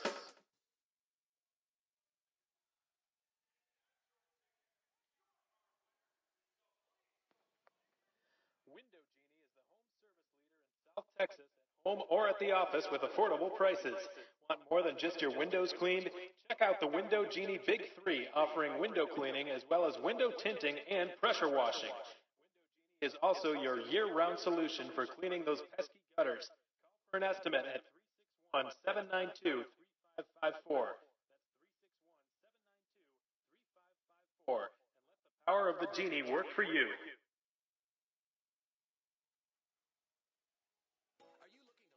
Get fit, or just improve your overall fitness? Then train with a professional at Sports Fitness Solutions. Former IceRays player and current team strength and conditioning coach Jeff Pelusio can help you reach your goals with a specific program built just for you. Choose from one-on-one or group training sessions. Sports Fitness Solutions can help you lose weight, increase energy, build muscle, and get you feeling better today. Call Jeff with Sports Fitness Solutions today at 774-0874. That's 774-0874. And train like the IceRays do.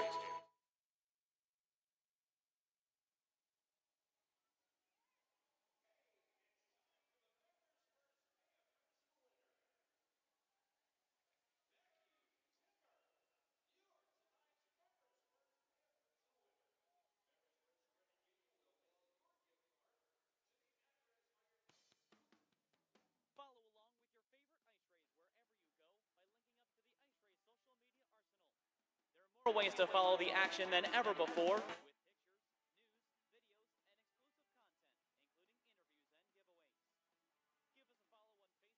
pictures, news, videos, and exclusive content, including interviews and giveaways. Give us a follow on Facebook and Instagram at Corpus Christi IceRays, and on Twitter, Vine, Periscope, and now Snapchat at Go IceRays. The IceRays social media arsenal, the ultimate coverage of IceRays hockey. Welcome back, everyone. Hope you're enjoying the game up till this point. We're about halfway through our second and final intermission here tonight.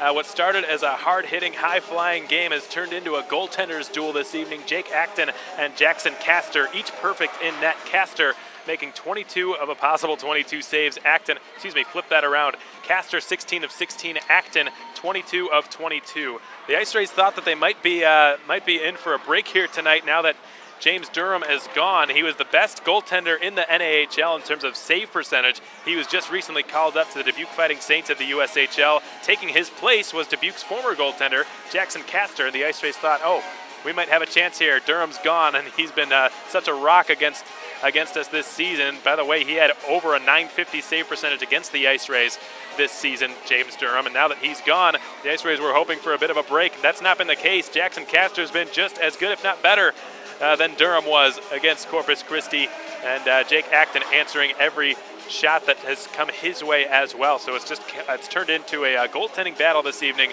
Still no score throughout the first 40 minutes of play. Again, thank you for joining us, folks. We hope you're enjoying your Saturday night. The IceRays hosting the Mudbugs for the final time this season. They will play them twice more on March 23rd and 24th up at the Bug Pond in George's Pond, First Memorial Coliseum in Shreveport, Louisiana, in a couple of months. In the meantime, let's take a look around the NAHL for your out-of-town scoreboard update presented by Janet's Cakery. It's a pretty busy night in the NAHL. Every team in the South Division is rolling here this evening, but we're going to start out east before we get to the south. It's Johnstown hosting Philadelphia. That game just coming to an end moments ago. The Rebels with a 4-1 victory over the Tomahawks tonight. Looks like Danny Briere's boy, the ex-Philadelphia Flyers legend Carson Briere, got a goal for Johnstown, but that was the only strike the Tomahawks would have. New Jersey with a 6-3 lead over the Wilkes-Barre Scranton Knights tonight.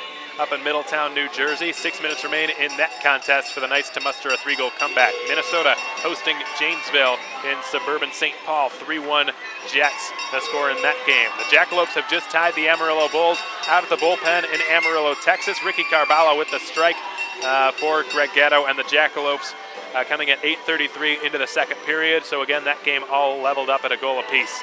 Springfield in Topeka taking on the Roadrunners. Topeka's just doubled their lead. Dallas Tulik and Jakob Urbanek with tallies for Justin DiMartino and the Topeka Roadrunners. They're hosting Springfield this evening. That third period underway just moments ago. Aberdeen up 1-0 over Minnesota. Bismarck up 2-0 over Brookings. Minot's game has gotten underway, but there's no score between the Toros and the Bruins tonight, with the first period now in the books. Fairbanks hosting Cooley, hoping to complete the sweep in that 3-game homestand over the Chill. Puck drop for that game at 7:30 p.m. Alaska time, which for those of you wondering equates to 10:30 p.m. Central time. Puck drop for that game, and the Kenai River Brown Bears game will be in a couple of hours, or a little bit less. Kenai will be hosting Lone Star, who are going to be trying to complete the road sweep up in Kenai, Alaska tonight. So that wraps up your Janet's Cakery out-of-town scoreboard update. Meanwhile, we've still got about 6.5 minutes or so before we bring you third period action here at the ABC. Till then, stay tight, folks. Stick with us. We won't be gone long. And when we come back, we'll have the third period for you and much more in just a moment. Keep it right here.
Welcome back, everybody, to our first title company third period of action here at the American Bank Center. Thank you again for joining us. Sorry about that brief delay, but we're back. The final 20 minutes about to be underway. The first 40 in the books. No score has taken place throughout the first two periods, and that's a bit of a shocker considering how many chances have been in this game. But no side has been able to crack the other's goaltender. It's turned into a good old-fashioned netminders duel tonight, folks. Jackson Castor making his Mudbugs debut against Jake Acton, having his best game of the season so far. 22 of 22, Castor 16 of 16. We're back underway here for the third period. Half a minute remains on the penalty against Brendan Miller, after which the Rays will return to full strength. Again, thank you for joining us, folks, tonight on the IceRays Broadcast Network. Clement sends it behind the IceRays goal line. Yanni battling for it there.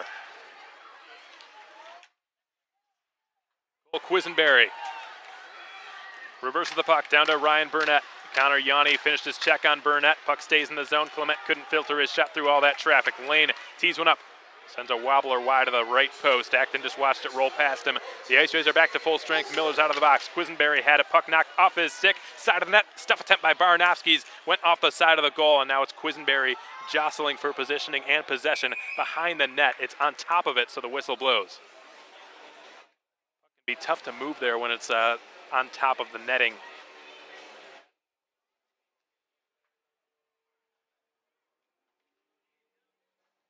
These goaltenders showing why they were able to earn so many starts in the USHL over previous seasons. Acton, the ex-Omaha Lancer. Castor, the ex-Dubuque Fighting Saint. And they've both been perfect here tonight in a division known for its goaltending. Speaking of, Anthony Stolars, the ex-Corpus Christi IceRays goaltender, and a draft pick of the Philadelphia Flyers, celebrating his birthday today as Cam Cook takes a shot. Chest save Acton. Rebound right out to Cook, so happy birthday to Anthony Stolars. And good luck to him the rest of the season with the Philadelphia Flyers' top affiliate team, the Adirondack Phantoms. Rosenberg sends one around. Miller reaches out his stick, collects the puck, feeds one up too far for Youngworth. Miller had a blowout, crashed right into the Shreveport bench. St. Ange pursues it. Clement backhands it up to Transit. Fairmouth to Clement. Skolnick. Aronofsky's has just iced the puck. 2 minutes into the third period, a Hard Knock Sports Bar and Grill icing just brought your way. Still scoreless at the American Bank Center 42 minutes later.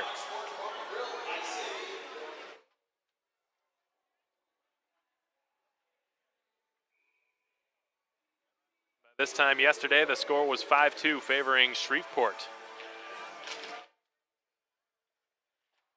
Clement clears it over Barnofsky's stick. He didn't touch it, or did he? He did, so the IceRays have to touch this first.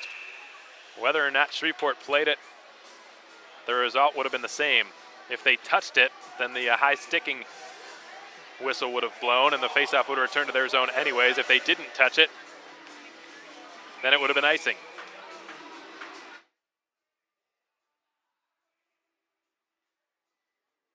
Faceoff will be to Castor's right. Scott being booted from the jaw. St. Ange steps in his stead. St. Ange with a clean win. Acioli left point. Put it over McCary's stick and in behind the net. Angus Scott's got it. Scott to Wilhelm. Wilhelm over to Acioli. Left point. Skates in and fires. Missed glove side. Castor never saw it till it was past him. Caught a break that it missed. Wilhelm backpedaling. Acioli. Sends it up towards Scott. Knocked off his stick and flooded over the net off the backboard glass. Procopio will try to settle it. St. Ange steps in. Keeps the puck in the offensive zone. Procopio. Fairmouth and Fader trying to clear it. Couldn't get it past Garrett Halford. Halford twisting and turning. Fader jabbed it off his stick. Stepping in with it, Dakota Kincannon, but couldn't pry the puck free. Yanni kicks it up to his stick and rolls it across. Taylor Slides it too far for Kincannon. It's chipped back into the IceRays zone.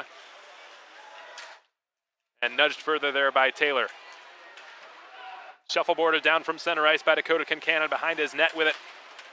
It's turned over by Castor. Slap shot by Halford. Went over the net. What a close call that was. Halford just scrambling to get a shot on goal as quickly as possible. And in his frenzy, he missed the net. Rare turnover by the Mudbugs in their own zone. Nearly comes up to cost them. But here comes Kincannon. Lane knocked it away from him.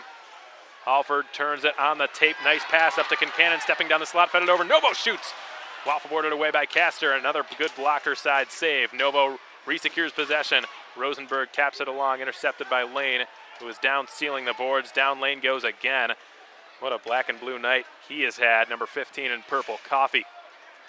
Bounces it off the end wall. Andrew Lane to Brendan Van Sweden. Derek Contessa kicked it further from the IceRays logo. He had gained the red line, so no icing called here. Regula.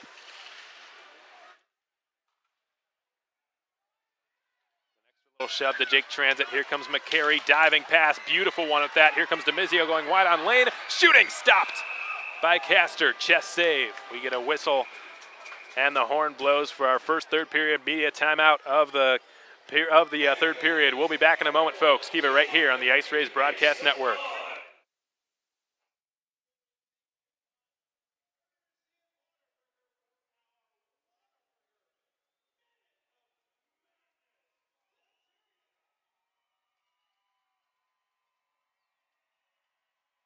Experience the luxury of bayfront living at Sendera Bay Point. Located on Enos Jocelyn Road, Sendera Bay Point is newly renovated with upgraded units featuring granite countertops, stainless steel appliances, and designer lighting. Enjoy an on-site masseuse, waterfront yoga classes, water aerobics, fitness boot camps, poolside towel service, Saturday morning homemade resident breakfast, and of course, stunning bay views. Visit SenderaBayPoint.com for more details. Mention this ad for a waived application fee. That's SenderaBayPoint.com.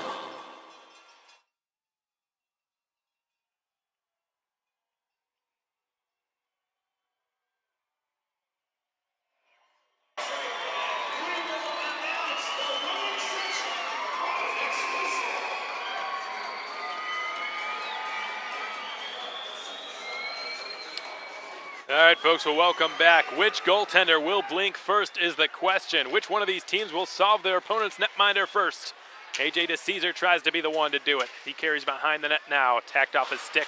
Good finish check by Warren Nattyshak, slides up to the slot. DeCesar with a bit of an overskate. Regula taking his place, hacking it down into the right corner. Geisbers is there first. Skolnick met by DeMizio. Got him up high with his check. Down goes Skolnick. DeMizio trying to jostle the puck free from the left corner. Regula helping him out. Nattyshak right on top of him. Geisbers steps in behind the net. Gets it past Regula. Nattyshak pinned up to the boards by Regula, but escapes him for now as Geisbers will scoop up the loose puck and backhand it up to Cam Cook on the left side. Skolnick. Get it back to Geisbers behind his own goal. Skolnick's got it again to Cook. On the breakout now for Shreveport. Looked like he was short on the red line. Was he is the question. No icing called here. Jason DeMizio has it on his stick. Springs Noah Roof down his off wing. Kalen Taylor's the tail gunners. Noah Roof will deposit it behind the Shreveport net. Youngworth steps up to meet Cole Quisenberry, rather Zach Fairmouth, and Procopio trying to turn with it. Youngworth muddling things up. It's stolen behind the Shreveport net by Noah Roof, who surveys. Feeds it to the line. Kalen Taylor, wrist shot through traffic, stopped by Castor. As Youngworth was checked, it looked like by Procopio into Castor. So there won't be a penalty, but there will be a whistle blown because the net came off as a result of it.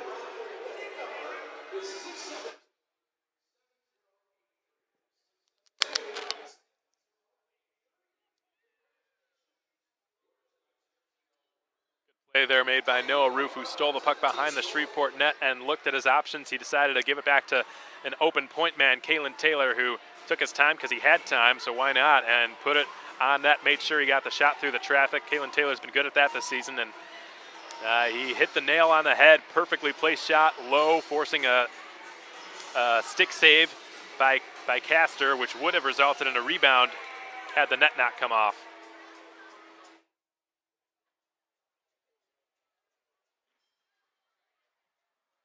Nearly 6 minutes into the third period and still scoreless here. And it looks like one of the pegs, the left peg on the net, is giving them some difficulties. So they're going to try to they're going to bring the drill out onto the ice and try to reinstall that pipe. So while they do that, we're going to take a timeout here on HockeyTV.com and on YouTube. Again, thank you tonight, folks, for this goaltenders affair. IceRays hosting the Mudbugs at the ABC for the last time this season. While they get that net reset.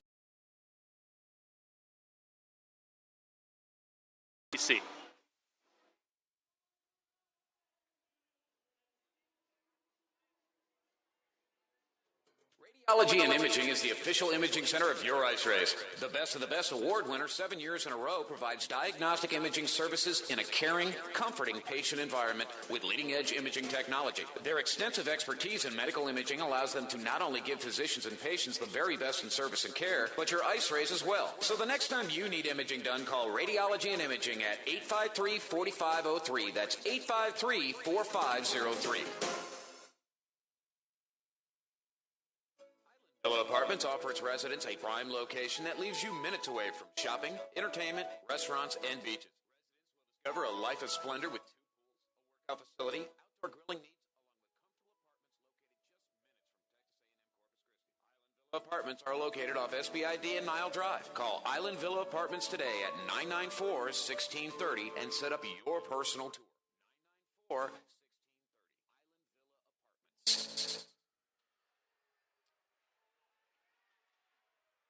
Place the pegs onto their mooring, so we are back and ready to go here at the ABC for the final 14 minutes of this contest, which appears like it could be destined for overtime with the way it's been played.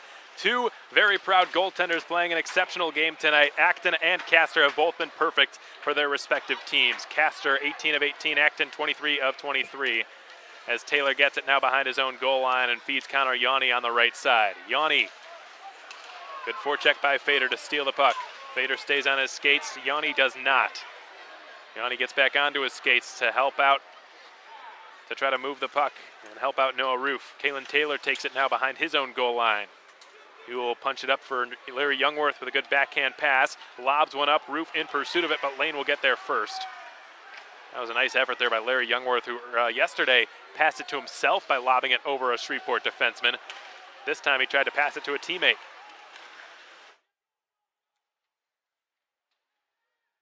Very many players can pull that off and have it land exactly where they want it. Youngworth is one of them.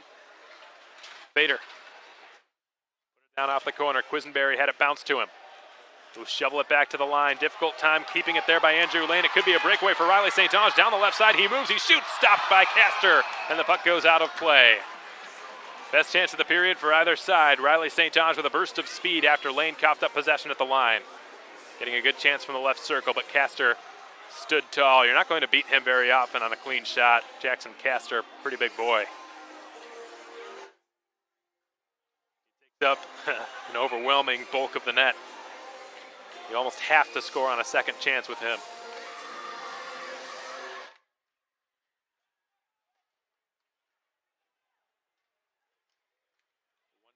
Poke by Rosenberg. It's jammed further into the right corner. Natty Shack looking to center.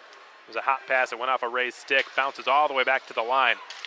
Kept in from the point. Cam Cook with some room left circle. Shooting. Stopped by Acton. Goes behind the net. Fedulov. Natty Shack. Cook had it go over his blade. He will pursue it far corner. Cook is checked into the corner.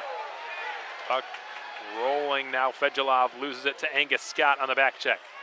Scott, almost as good of a back checker as he is a forechecker, and that's saying quite a bit. His forecheck tonight has led to 2 great scoring opportunities for the IceRays.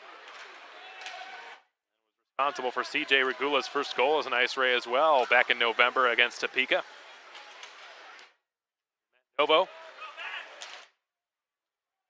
Up to Halford. Another pass to Acioli, right circle with a backhander that goes through the crease and wide.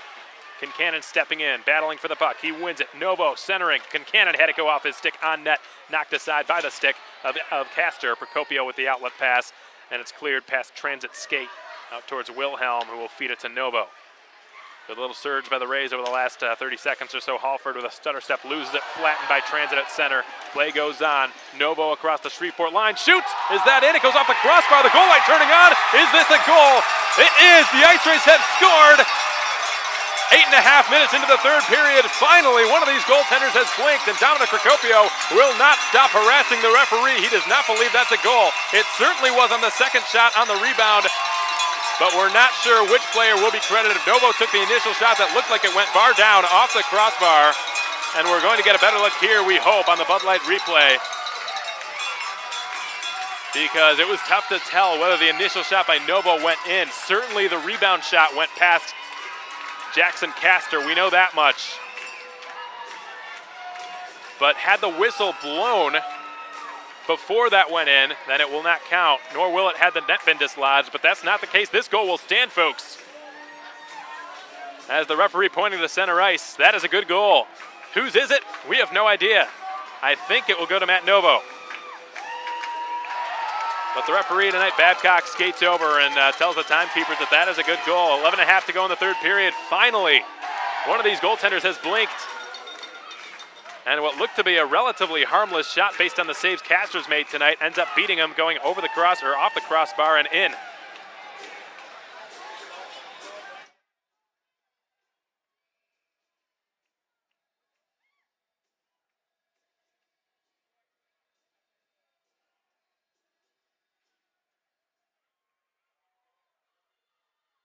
Andrew Lane racing after the puck in his own zone now with it.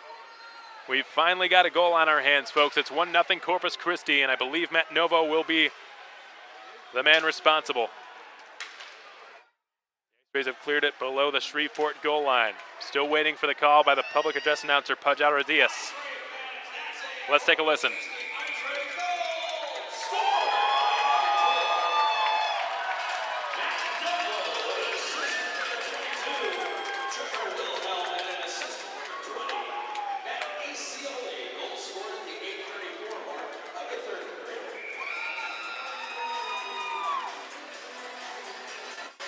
And that's the call. Matt Novo with his 4th goal on the season, and the Rays have a 1-0 lead with 11 minutes to play in the third period.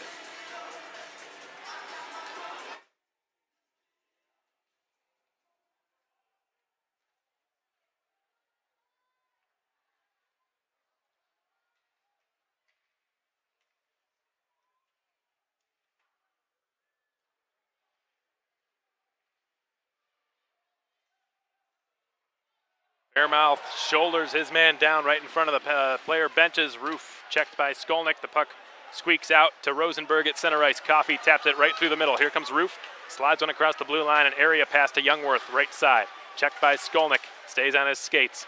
Coming in there is Miller, but he couldn't steal it from Skolnick. Transit in transition, no pun intended, left side. Skates his way, tries to go inside, outside on Coffey. Loses the puck. Didn't have the body positioning to hold that off either. And the puck's been cleared by Miller into the Shreveport zone. The Rays captain will head to the Corpus Christi bench to complete a line change as the Canadians back out there, McCary and St. Ange, with Scott centering the two of them. Quick clarification for those of you wondering, Angus Scott not actually a Canadian. He's a native of Idaho, but he played Canadian junior hockey before coming to Corpus Christi. Icing the call against Shreveport. That icing brought to you by Hard Knocks Bar and Grills. We've crossed the halfway point of the third period, and finally we've got a score courtesy of Matt Novo's bar down snipe for his 4th goal of the season.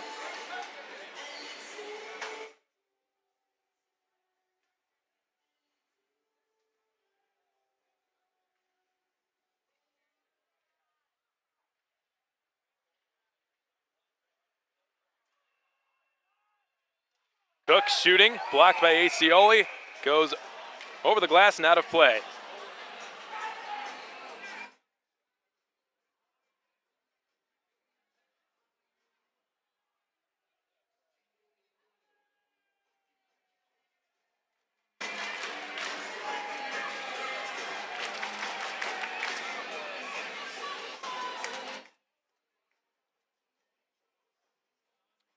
We get an ensuing draw to the right of Acton. Comes all the way through to the line for it's Procopio after the pass from Clement. Procopio's shot was redirected but stopped by Acton.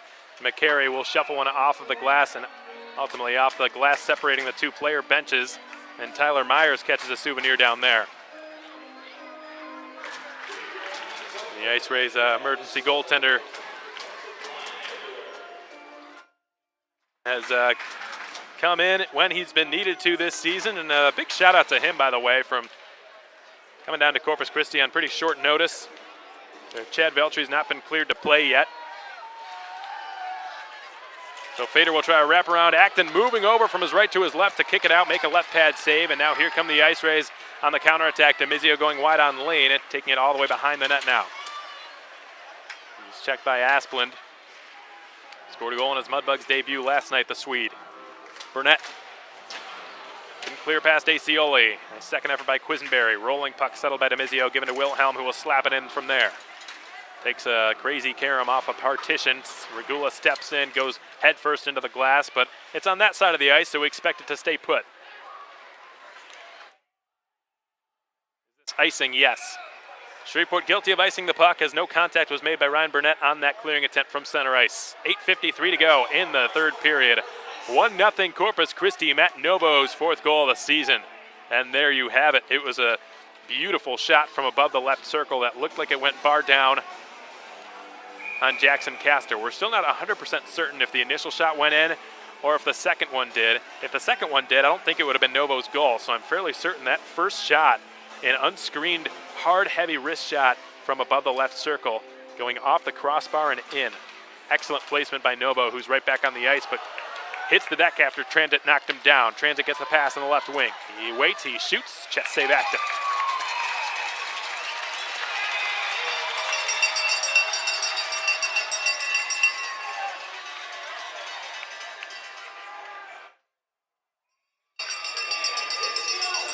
All right, so we're going to head to our sixth and final media timeout here in the broadcast tonight, folks. 1-0 IceRays, a recent goal being scored by Matt Novo, and finally one of these netminders has blinked.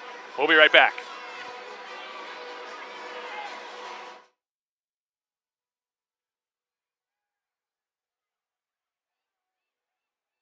Are you running a business with cell phones? We're unable to take your call at the moment. Please leave your name, number, and a brief When time is money and the message is urgent, you need two-way radio. Unit 5, return to yard immediately. Safe, reliable, distracted driver legal two-way radio from A&B Communications with built-in fleet tracking. 14 and 22 Units, vehicle-mounted base stations, fleet tracking, on-site or wide area communications for business. Online at abcom.net. That's abcomm.net. When you need to talk business.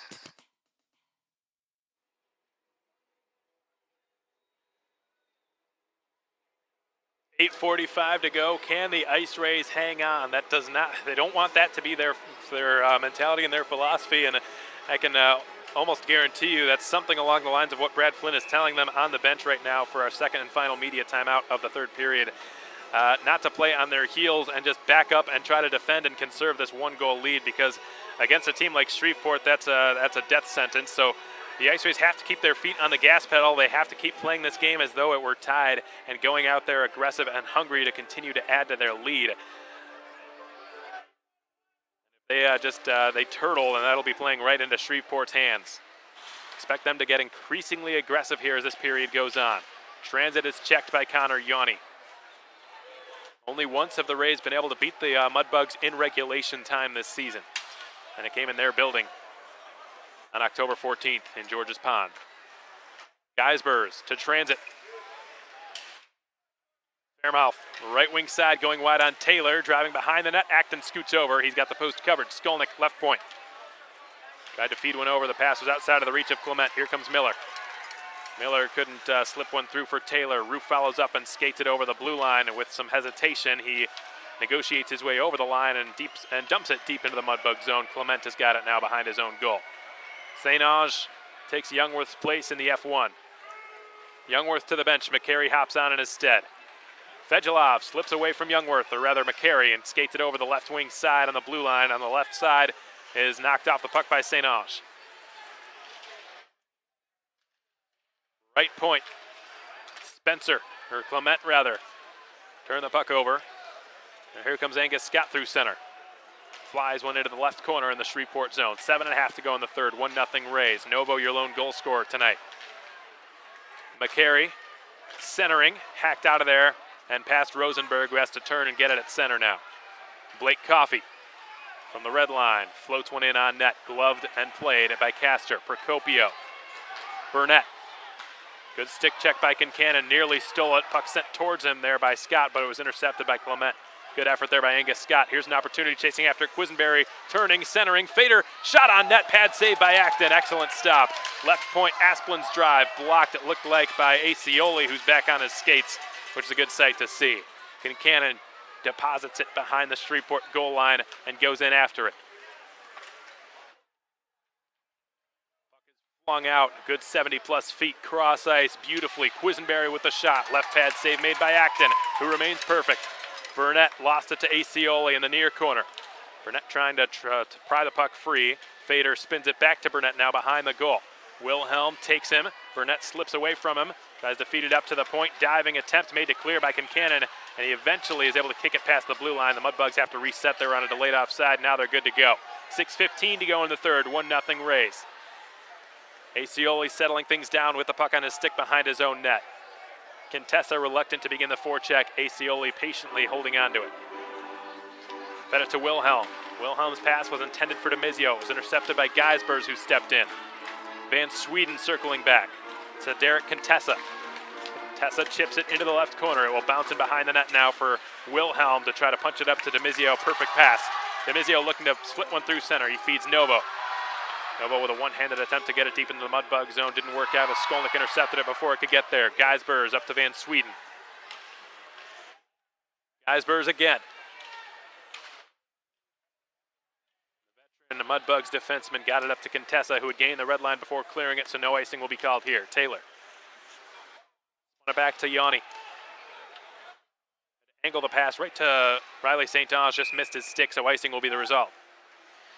That icing call is brought to you by Hard Knocks Bar and Grills. We've got 5:17 to play in the third period. The Ice Rays leading the Mudbugs 1-0. Look for a lot of Dominic Procopio and Brendan Geisbers over the next few minutes, folks. The Mudbugs' top-scoring defenseman this season. Jack Clement as well will unquestionably be getting a lot of ice time. He's got a hard, heavy shot from the blue line.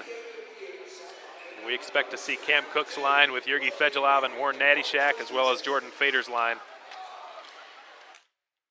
Get plenty of ice time over the next 5 minutes or so.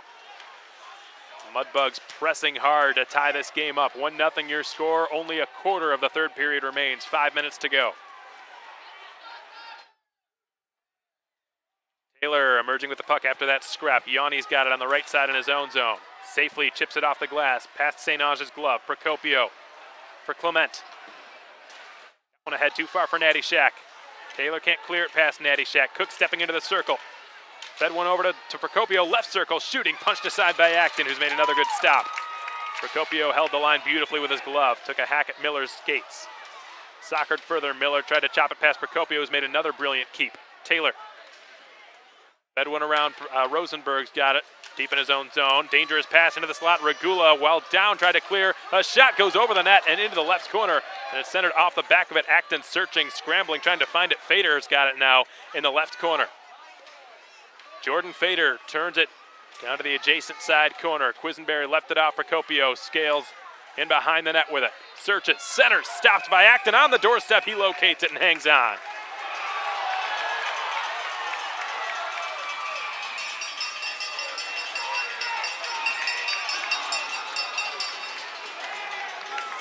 Really, folks, I'll tell you what, if the Ice Rays can hang on to win this game in regulation, that would take out so much of the sting that came from yesterday's 6-2 defeat. That's one of the beautiful things about this sport and about really sports in general, is that a 6-2 defeat has just as much of an impact, maybe not mentally, but ultimately on the scoreboard and in the standings as a 1-0 defeat does.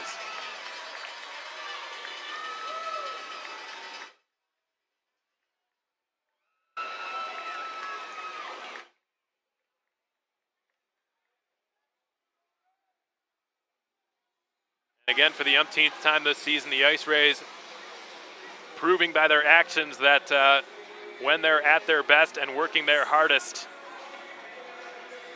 and not allowing their opponents to beat them in the small little areas of the ice, like Coach Flynn said earlier, they can absolutely hang right with the Shreveport Mudbugs and make life difficult for them and make it a contest. Shreveport looks like has just called, Brad Flynn has just called his timeout. He's gathered the troops around him right now. And the IceRays, it looks like, will be going to the power play. I did see Ryan Burnett unhappy with the decision.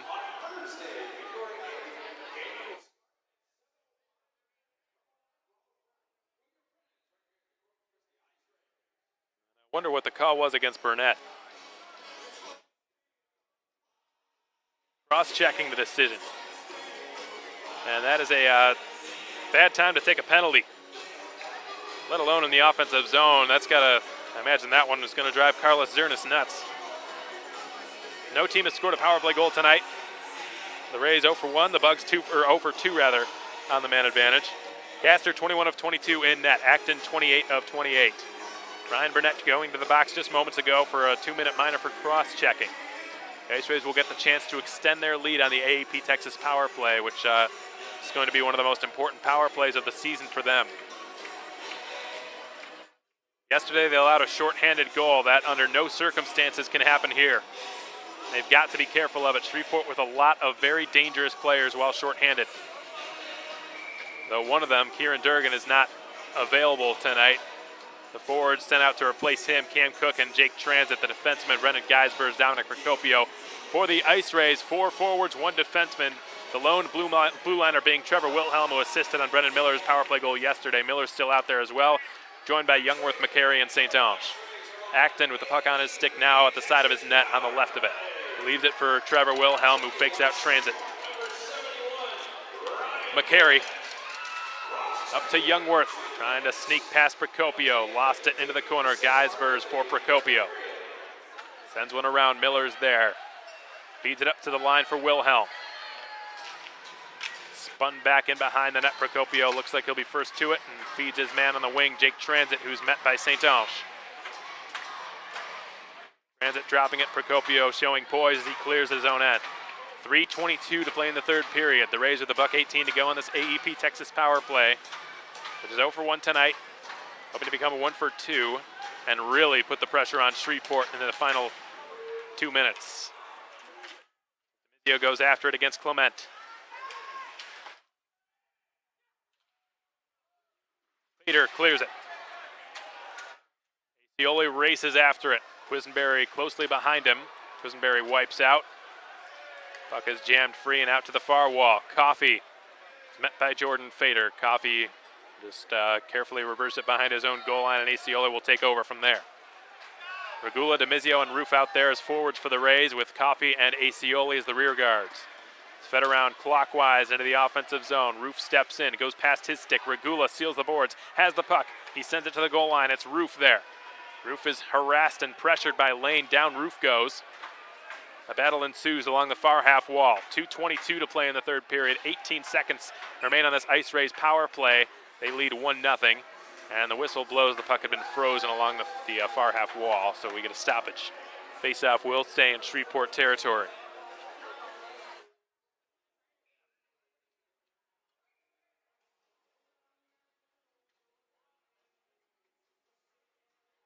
Quick out-of-town glance in the South Division. Bad news, the Jackalopes and Amarillo Bulls have gone to overtime, so both of those teams will be getting a point out of tonight's game. Lone Star and Kenai, their game will start in about an hour or so. And Topeka has just beaten the Springfield Junior Blues 3-2 in regulation.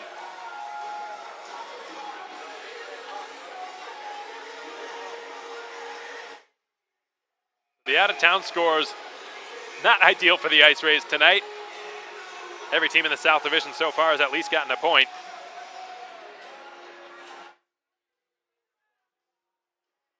I'm not sure it matters to them whether it's Odessa or whether it's Amarillo that gets the extra point tonight. Either way, each of them will get at least 3 points from that 3-game series. Good news is both of the first 2 games were ended in regulation. The Mudbugs have just flung it down the length of the ice, courtesy of Procopio. 10 seconds to go on the IceRays power play. Time for one last rush on it. Here comes Coffey up the right side. Recollects it, is over the blue line, offside the call. Angus Scott not happy with the decision. His opinion notwithstanding, we're going to get a neutral zone draw to follow.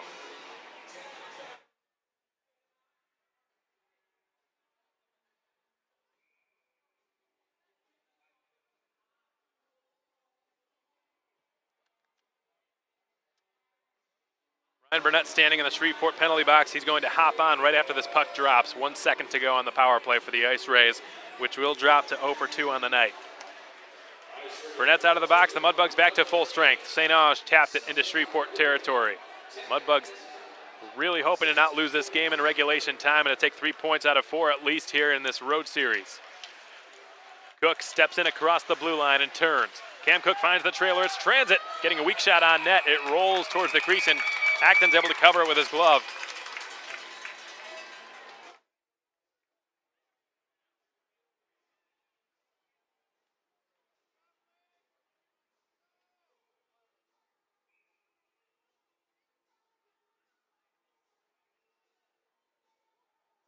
Just over 100 seconds to play, and Carlos Zernis has just called his timeout. We'll be back in a moment, folks. Don't go anywhere. This game is far from over. 1-0 IceRays with $1:44 to go on the clock.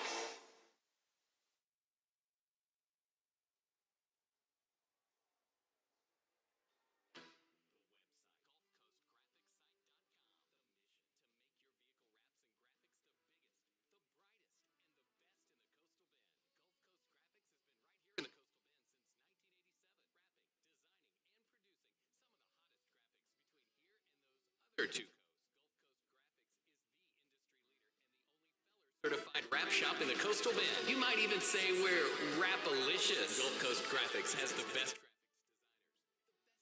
graphics installers, innovative and creative staff around. So when you want your business to stand out, the website, GulfCoastGraphicsSite.com. The mission to make your vehicle wraps and graphics the biggest, the brightest, and the best in the Coastal Bend. Gulf Coast Graphics is the industry leader and the only fellers certified wrap shop in the Coastal Bend. Go on. We dare you to stand out in the marketplace. Call the Wrap Masters at Gulf Coast Graphics. Call 854-0213. 854-0213. Well, Carlos Zernis has just used his timeout, and Jackson Castor is on the bench. They're going with 6 attackers with 1:44 remaining. The IceRays leading the Mudbugs 1-0. Let's see what the Mudbugs have in their arsenal here following their head coach's timeout. Procopio's not on the ice, but Geisbers and Clement are both very hard-shooting right-handed defensemen for Shreveport. They're going to try to get it to him quickly. They do. Clement with a one-timer, chest save action, no screen.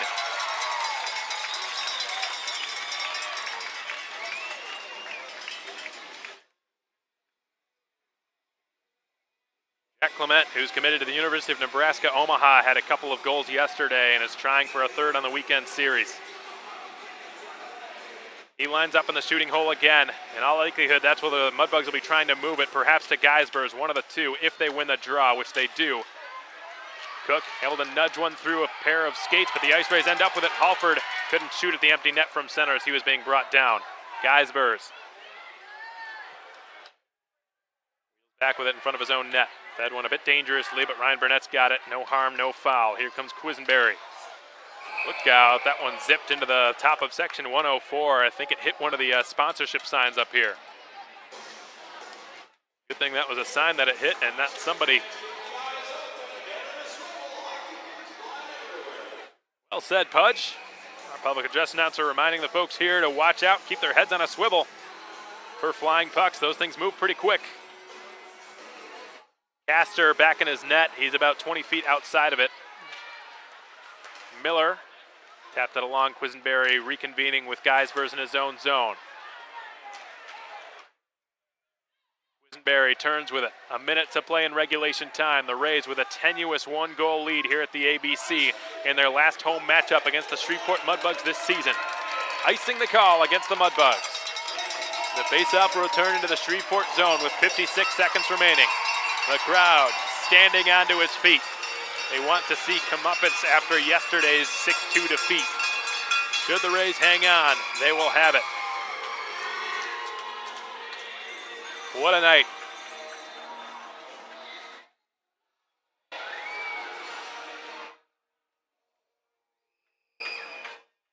Draw will be in the right circle in the Mudbug zone. Yanni all the way back out at center ice. Miller playing right defense. Acioli at left defense. And Miller making the safe play and just getting it deep in behind the net. Geisbers. The Mudbugs have to move this puck quickly if they want to get Jackson Castor off the ice and onto the bench for a 6th attacker. Cam Cook barely able to gain the blue line while onside. Acioli to St. Ange. St. Ange tied up by Burnett. Cook wrapped up by Acioli. Lots of players vigorously fighting for that puck behind the net. Casters on the bench. The Bugs with 6 players on the ice. St. Ange couldn't clear it past Clement. There's a tussle for possession going along the near half wall on hockeytv.com. 15 seconds to play in the third period. Transit ends up with it in the corner. He stops, he waits, he centered one through the slot, all the way back to the half wall on the other side. Geisberg's shot, tip, save Acton. Loose puck in the crease, stopped by Acton. Acton to the corner, 3 seconds to go. Can the Mudbugs get one last shot? No! Jacob Acton has given the IceRays their first shutout of the 2017-18 season. And who else to do it against but the best team in the North American Hockey League this season. 1-0 your final score. And boy, the sting from yesterday's defeat is a lot less painful now that the Rays have just handed the Mudbugs just their 6th regulation defeat of the season. The IceRays improving on the campaign now to 17, 15, and 8. What a night the IceRays had here this evening, defeating the Mudbugs by a 1-0 score.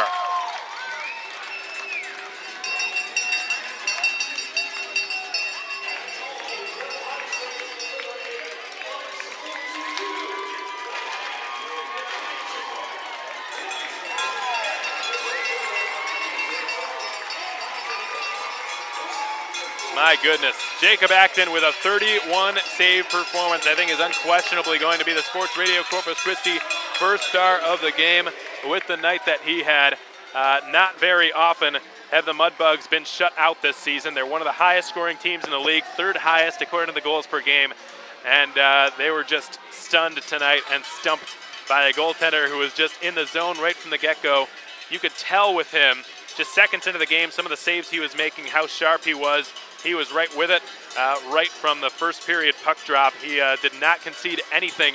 No rebounds, really very few rebounds.